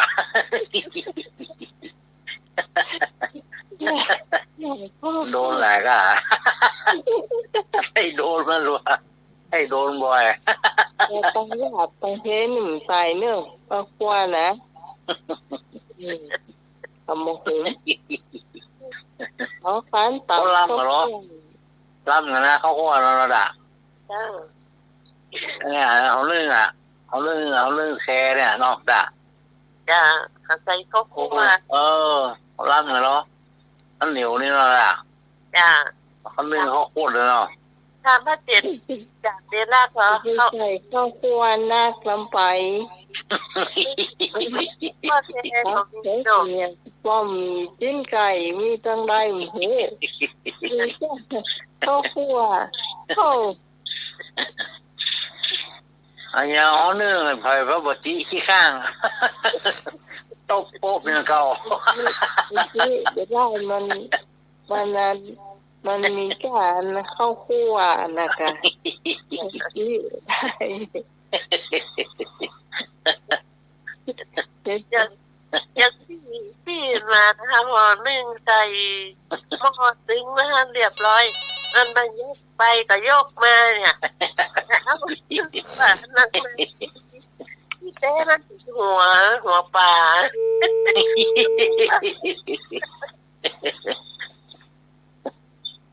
ยกนึกว่าได้ดีเนาะโอ้ก็เลยเอาไปเตะเอาไปเป็นว่าหัวปลาถึงมนน่ะจ้ะ ไม่ก็รับ2 อันอย่าเนาะ เดี๋ยวน้าใหม่โทรไปเนอะเพราะว่าแบตจะหมด อันไม่ก็รับ2 อันเนี่ยเนาะด่า จ้า อันนี้หมายไว้เลยเหรอถ้ามันลืมเหมือนอบทแล้วมันลืมด่าเนาะ จ้า เมาอ้วนมันลืมโอ้เป็นได้อ่ะ มันไม่ละลายอ่ะ มาอาจารย์ดีเจนะดีเจ ฟังอยู่ขึ้นไม่ค่อยดีอ่ะขึ้นวิทยุไม่ค่อยดีกันนั้นหน่อย ครับผมโอ้อาจารย์ครับ ครับ โชคดีมีชัยเนอะธรรมะขายเกตถึงสาย สัญญาณไม่ค่อยได้ยินเท่าไหร่อะยังไงไม่รู้ เอาอาจารย์ต้องเติมเน็ตสัก200-300ได้มันไว ฟังอยู่ทุกคืนแหละแต่โทรไปเสียดายตังค์ไม่ค่อยมี อ๋อ วัตการเจ้า ดีเจเลียวให้ดีเจนะดีเจโจพิสมัยอ่ะเลยตอน ครับโอ้ เจริญพร ครับ อาจารย์สว่างอยู่ไหน แม่ชีไหม อยู่วัดก้อนหินครับ กำลังหาตำราอยู่ครับ เดี๋ยวเนอะ ครับผมการวัด ถ้า การ ใครเกียร ต่าง ถึงสายปีใหม่ขอให้มีโชคมีลาภเนอะ ครับ ครับหลวงตา โอ้หลวงตาอยู่ไกลกันไปหรอก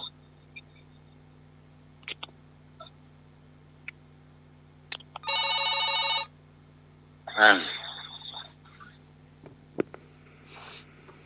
โอ้ นะเห็นไหมแพ้เขาดึงไก่ ลาบอีสานนะผมหมอมักเนอะตักเตื้อข้าวเจ้าข้าวคั่วอาวิหารข้าวคั่วแล้วก็บีบมะนาวเสียบมะลับ พ่อเอาเนื้อพี่บ้านไปพอเต้พ่อเป็นถ้าเขาหัวกะ ถ้าห่อนึ่งอยู่กันแต่ลาบอีสานนี่ผมหมอมัก เออ ลาบอีสานสาคูคั่วตัวลูก เหนียวเลยอ่ะเนาะ ตึงบ่ค่อยล่ะนะ มันเหนียวแน่นอนนี่เนาะ หมอมักเอ้ยลาบอีสานเป็นใส่ข้าวคั่ว ทราบใส่ข้าวคั่วนะมักเหมาะ ใส่อาหาร ไก่เนี่ยไก่ไอ้หนึ่งมากคนเดียวเตอเขาต้มกิน หมอมัก หน่อยงานหรอ ชอนตัวประกาศนั่งพอเราโดนมาหลายเทื่อละ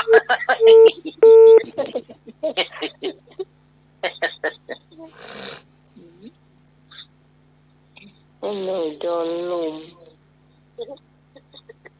ให้จุ่มหมมาก โอ้ท่อผมนึกแค่เลยเขาควรน้ำหนักหมอก็เสียหอมเหมือนเนาะ เขาหนึ่งที่ว่าเขาหนึ่งแค่บอกแว้งมีไหนพักอันแก่มีไหนวัตถุวามีไหนแต่กุมหันก็เข้าคู่อ่ะ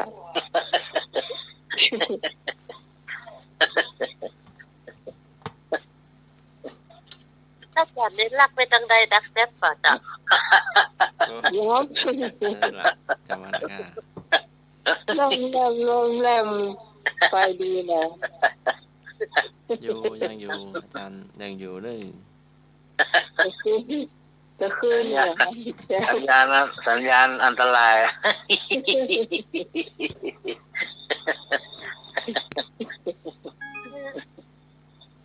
ดักตึกว่าแซ่บ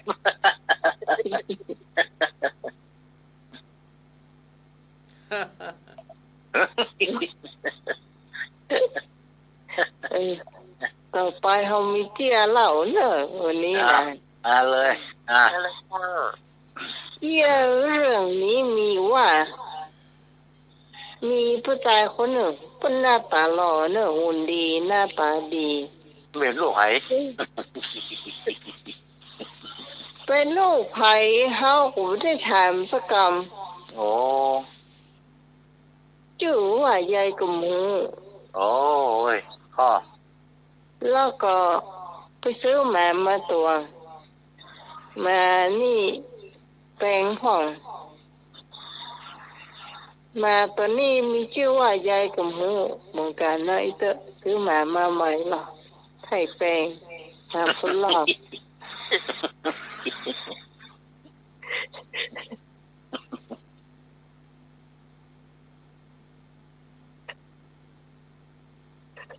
โอ้ยดักวิ่ง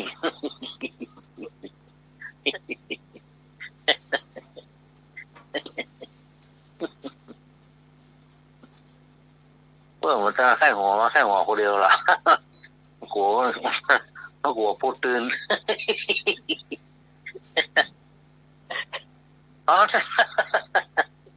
ตอนแล้วกลัวพูดตื่น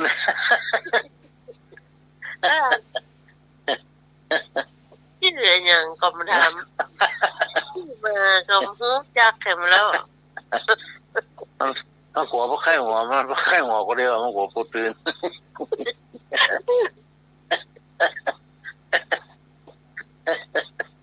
อันนี้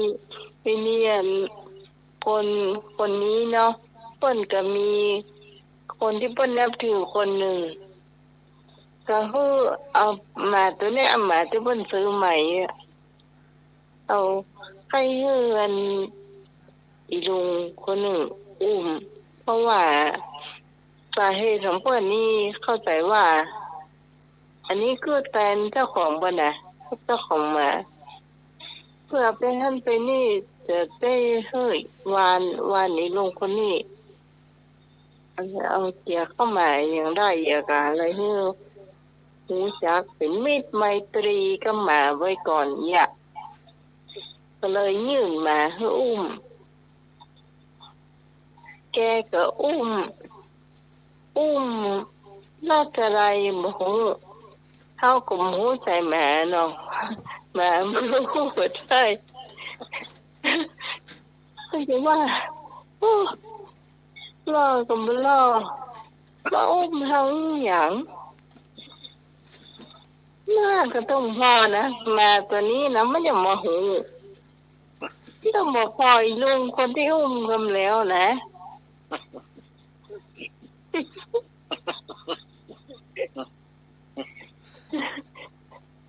มันต้องบอกพอคำแล้วอ่ะ ไว้ใจก็ แล้วทีนี้อีลุงคนที่อุ้มนี่มันหูลูกคนวางไอ้หน่วยอย่างไว้ตรงหันมันหูแต่มันเป็นลำโพงหน่อยพอเนาะมันเป็นลำโพงที่มันคล้ายๆว่ามีเสียงอย่างหน่อยเนี่ยว่าถ้าหมาป่นนะมันจะออกไปที่ลำโพงวุ้นมันว่าไป ลิดหมาว่อง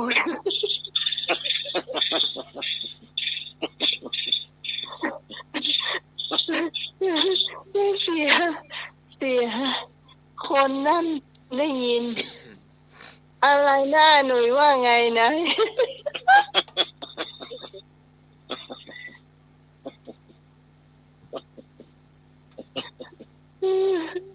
ตอบว่าอะไรก็ตอบว่าอะไร คือเมื่อกี้เวลามาเพื่อนมีลำโพงกล้องนะมันเวลามาบอกไม่มีอะไรรู้มันร้อนมาย่าหนูว่าโอ้หมามันเหมือนหน้าผมเนี่ย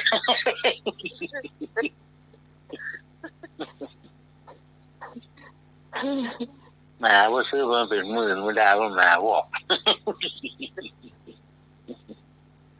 ของที่ว่าดีนะ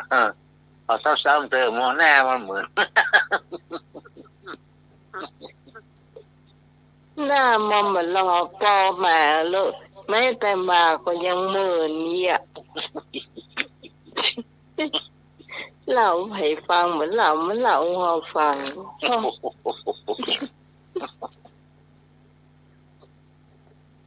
อยู่เลยอยู่ร้านฮับเลยด้วยกันแล้วซ้ำเติมเหมือนกันก็หมาที่สมพอหน้าคนอุ้มจ้ามันเริ่มมาใกล้แล้วมันวีหน้าหนีวะก็แม่แต่หมาก็ยังเหมือนเนาะอู้มันฟังมันมีเข้าไปข้างเอาเข้าหรือห้ามันเหมือนแม่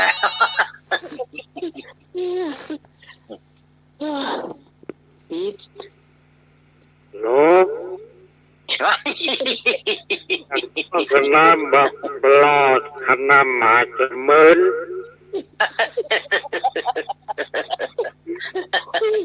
แม่เขาก็แตนหมานะว่าถ้าหุ่นเขาดีมันจะตายเนาะหน้าตายเขาก็ดิ้วก็ซื้อกับมาแปลงอีลุงนี่อ้วนก็อ้วนหล่อก็หล่อมอุ้มทั้งอย่างนี้เนาะตาดาหมาเปิ้ลหัน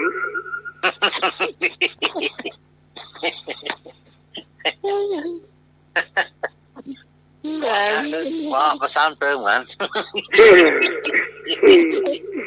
ผมขอทำอะไรเลยต้องมาจะขับสูงเกียรติว่ามาหัวก็มันจะลืมถ้ามีลำโพงอย่างลำโพงลองทำหัวหรื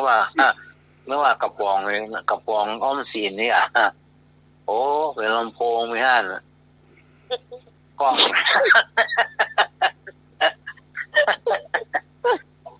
แม่ด่าจัดดังวอกหมาวอกอยู่ในบ้านมันกินใส่ติดลำโพงลูกเลยติงยินมันดีว่าเป็นไงอู้ขอฟังเขาซ้ำมาหมออ๋อกินแดงไม่อู้นึกแล้วก็หัวเป็นเจ็บท้องแต่คืนพี่กรณ์ว่าเดินไงต้องไหมไปว่ามันก่อนมันก็เล่นงานน้องไหม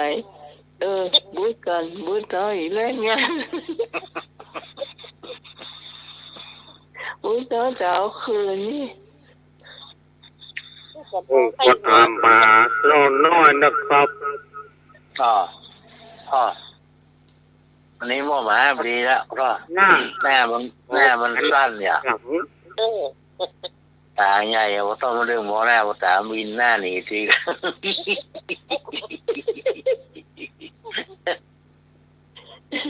ก็หุ่นมันเหมือนเจ้ามันลูกเนาะผมก็ตามมาลอนนะครับอันนี้หรอได้เลยอาจะถามครับพอต่างนำหน้าวอแหวนตามหลังมี4 กรัม อ่างน้ำหน้าวอแหวนตะโกนเนาะ พอเต่านำหน้าปอเต่านำหน้า ต่อเนาะ วอแหวนตามหลังแม่ติดขาดไปโจมเนี่ย ตีกรรมมา ที่มีกิจกรรม ต่อเต่าเนาะ ต่อต่างนำหน้าวอแหวนตามหลังทั้งต่างไปโจมเนี่ย เป็นบทสวดหรือว่าเป็น มาใจบอกบ้าเฮือกก็ได้ที่พระพุทธเจ้าเสด็จจากสวรรค์จาดาวดึงส์พระพุทธเจ้าเสด็จจากสวรรค์ชั้นดาวดึงส์ อ๋อต่อเต่ากับวอแหวน ตอนนำหน้า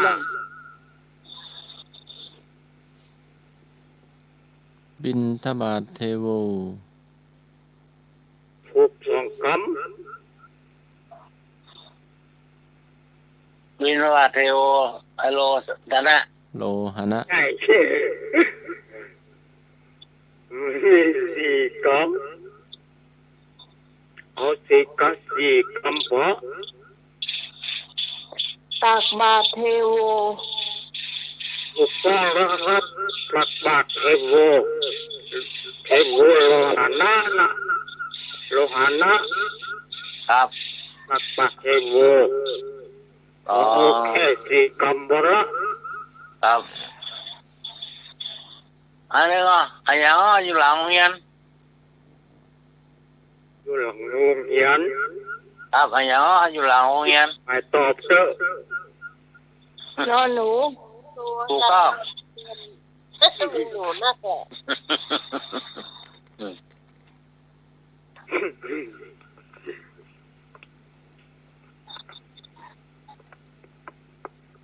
ใครเป็นเจ้าของโรงเรียน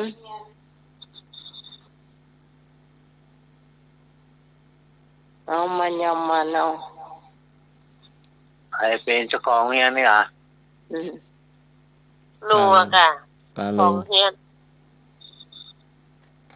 เนี่ยก็ เนนปาโล มีฟาโล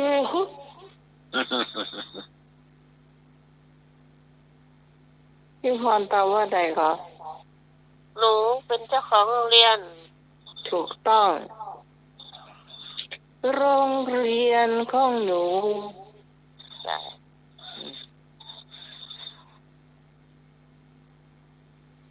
การสมัครถามต่อ อันยังไก่แม่ลายตายแจ้น้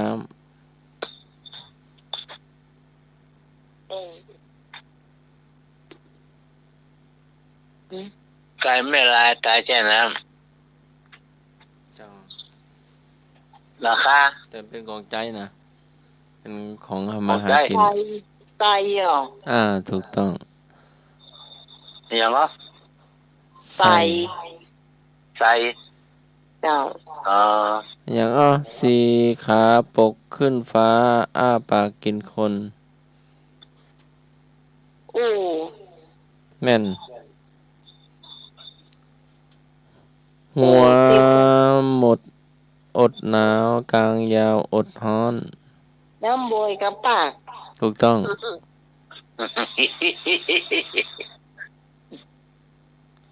อย่างน้ำต้นน้อยห้อยข้างฟ้าเหลียวหาบหัน น้ำต้นน้อยห้อยข้างฟ้าเหลียวหาบหัน น้ำตา ยังบ่ใจ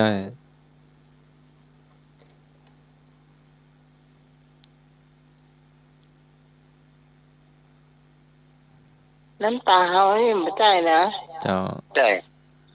หู จมูก ติ่งหู เออ ติ่งหู ติ้งหู ผมปกติว่าอันน่ะอันยังไม้ตึงกอหาข้อบอบาปะไม้ตึงกอหาข้อบาปะหาข้อมันก็ เจ้า ไม้ตึงก่อหาข้อมันก็ไม่หรอก หาข้อบาปะ เส้นผม ถูกต้อง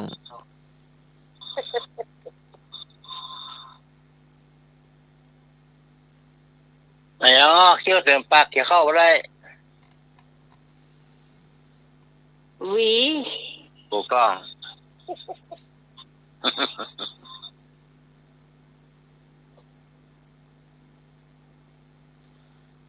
ลิฮอนกระโจ้ยระว่องกะ โจโร ต่อมา เหมือนคอกม้าไปขาบหันหอย ฮะ โจโลเหมือนคอกม้าไปกาบหันหอย เคือ ถูกต้อง เปยน บ่มีดูกบ่มีดาว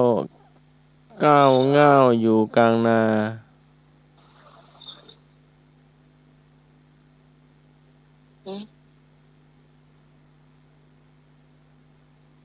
ปรุงไรกะ ยังบ่ใจ รุ้งกินน้ ยังบ่ใจ ขี้ไถ ำพี่ไถ เอาเปลี่ยนกันถามมั่ง อ๋อ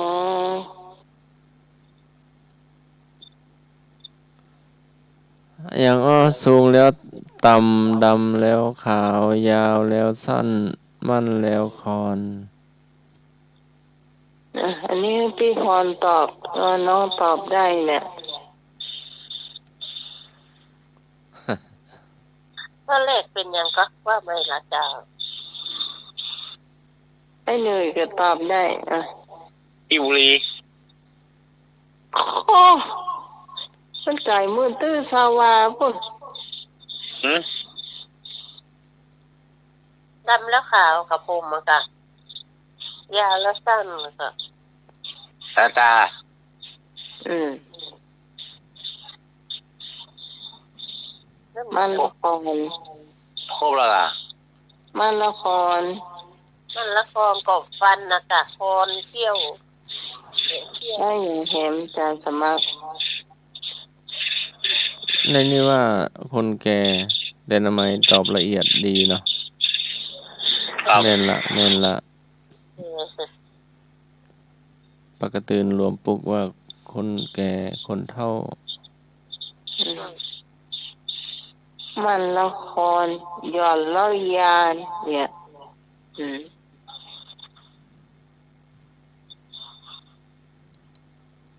จะมีกรรมข้องจองกันตัวนะ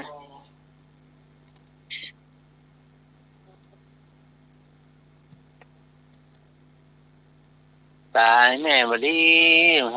ข้าอันที่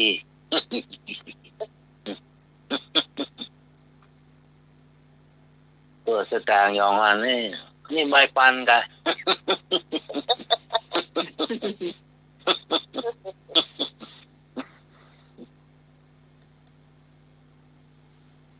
ใจลอยแม่ใบซาวอย่า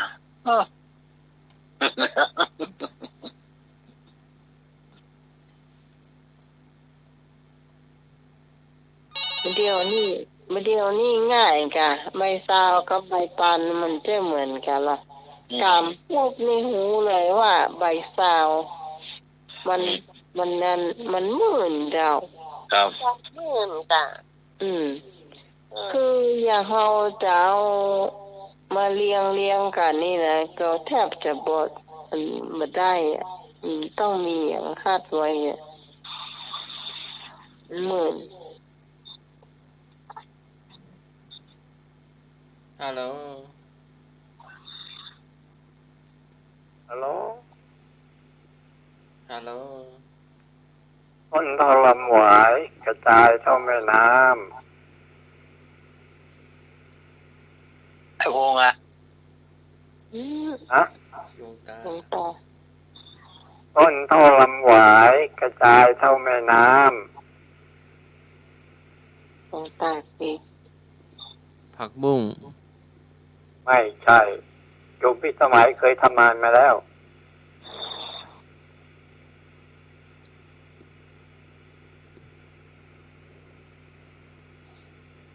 เนี่ยต้นแห ผักกาดจอ แห อ๋อ โคตรแหนั่นแหละต้นเท่าลำหวายก ต้ ระ นแห จาย นี่ เท่า แห แม่ ละ น้ เนาะ จ้ะ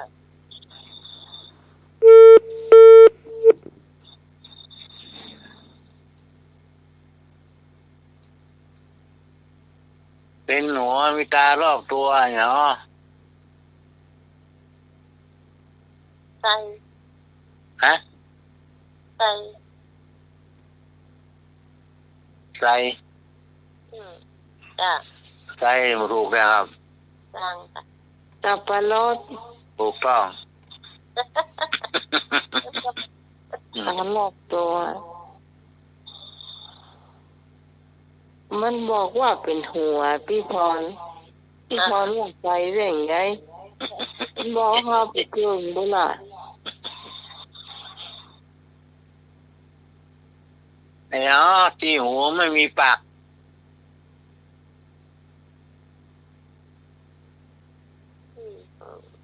ที่หูไม่มีปาก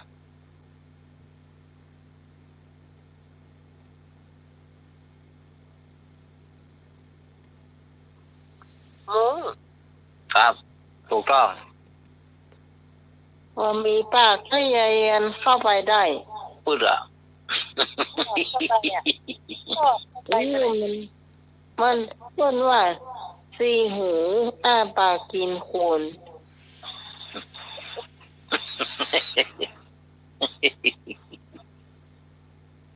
ปิดใจอ่ะ ไอ้ยังโอ้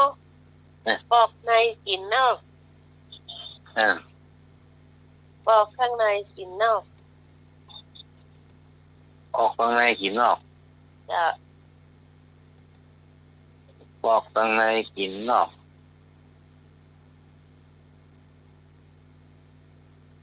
ของกินนะพี่ เจ้าต้องกินนะเจ้า ปอกข้างในปอกในกินนอก จะ อ่านกระป๋อง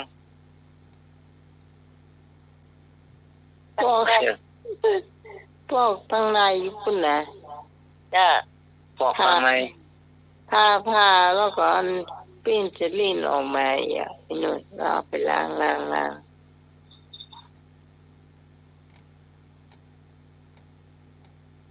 เหมือนกับไอ้พร จะ ต้องหูคำตอบ มะคุด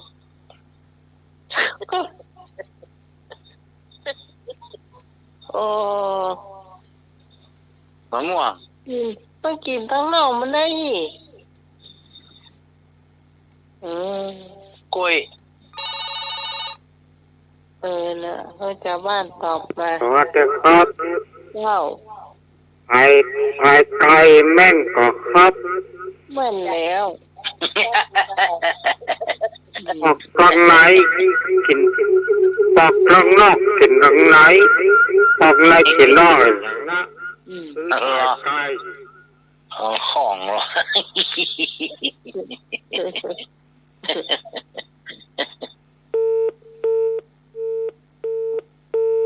แหมมาฟักใส่ไก่อะไรอย่างนั้น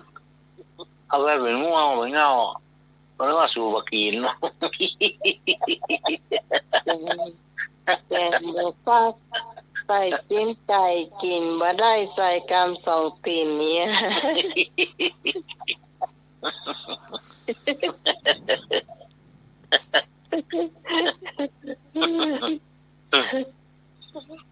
อะอย่างอ้อหัวโล้นต้นน้ำแต่ดึก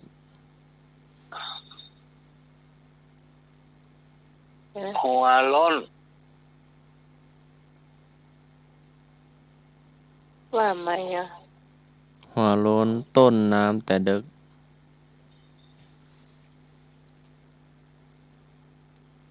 น้ำบัวตากี่น้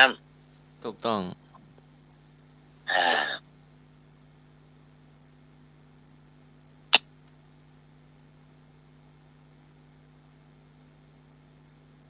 อย่างเห็น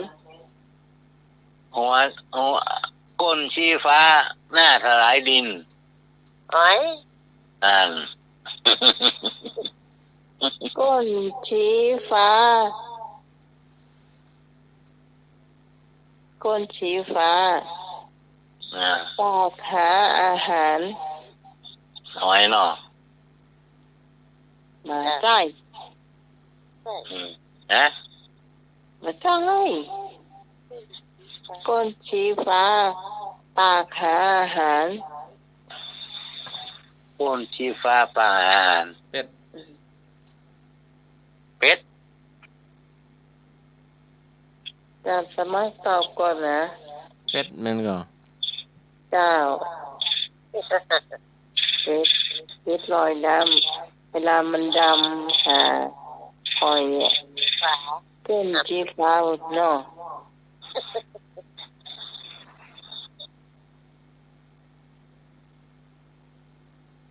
สี่ตีนตั้งธรณีย่องแย่ง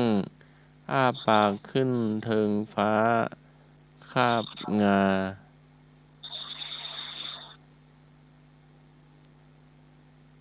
สี่ตีนยื่นขึ้นไม่ทอนีอ่ะ สี่ตีนตั้งธรณีย่องแย่งอ้าปากขึ้นเทิงฟ้าคาบงา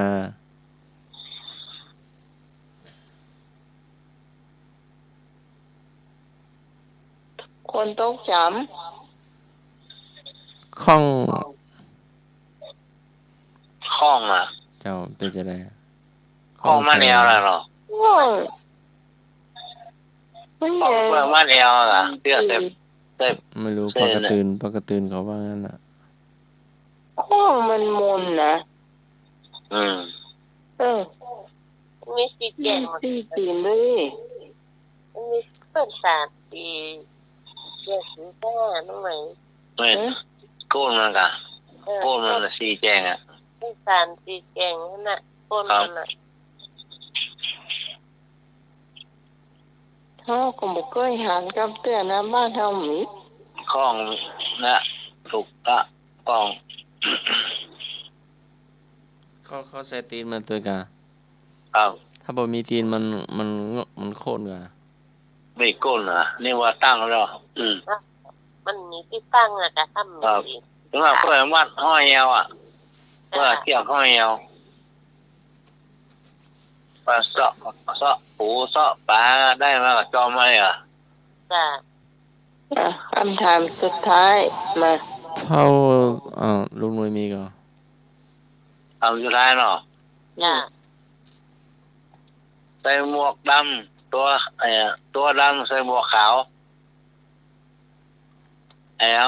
ตัวดำใส่หมวกขาว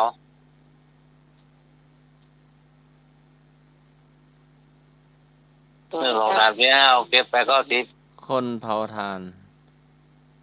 ตัวดำใส่หมวกขาว1 2 3 4 5เอาเก็บไปก็ทิป คนทาสี บาใจ คนเพี้ยวคีเปอร์ บาใจ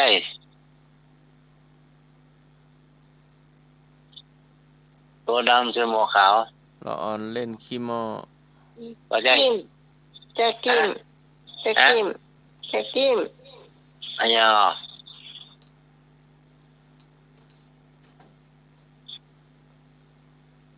อันยังจะกี่หมอ คิดจะกิม ถูกต้อง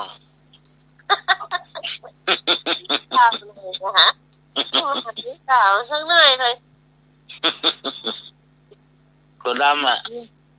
ยาวดำละมุนขาวอ่ะร้อน จ้ะ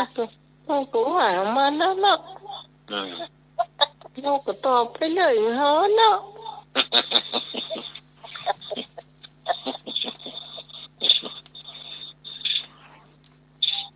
จบแล้วเนาะมาอันนี้มนต์จากสมาครับ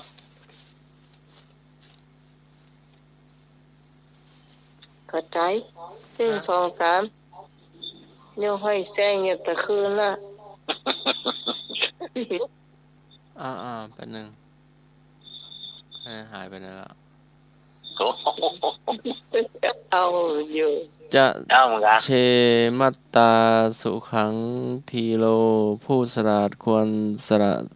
สุขเล็กน้อยเพื่อสุขยิ่งใหญ่ของส่วนรวมค่ำคืนนี้ก็ไหว้พระสวดมนต์แผ่เมตตาญาติน้ำเราเป็นสุขตื่นมาเป็นสุขขอกราบนมัสการและเจริญพร สาธุสาธุสาธุครับ ขอบคุณคุณผู้ฟังทุกเสียงทุกสายที่ฟังเราจนจบรายการนะเจ้า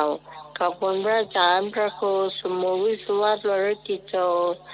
ผู้อำนวยการสถานีผู้ควบคุมเสียงเลือกเพลงคุณผู้ฟังได้ฟังตัวสำหรับพระเจ้าพิสมัยสุริโยดรเจ้าขอบคุณได้หนุ่ยสว่างเมฆเจ้าขอบคุณที่ทอนนัทธนันท์มโนคำนะเจ้าของละปูนปลาซ่าละปูนนะเจ้าขอบคุณเจ้าหน้าที่มาช่วยในรายการตลอดมานะเจ้าแล้วก็ขอบคุณพระอาจารย์ใบดิกาสมัครรองเจ้าวาดวัดฝาหินนะเจ้าสำหรับคืนนี้สวัสดีเจ้า ดีครับ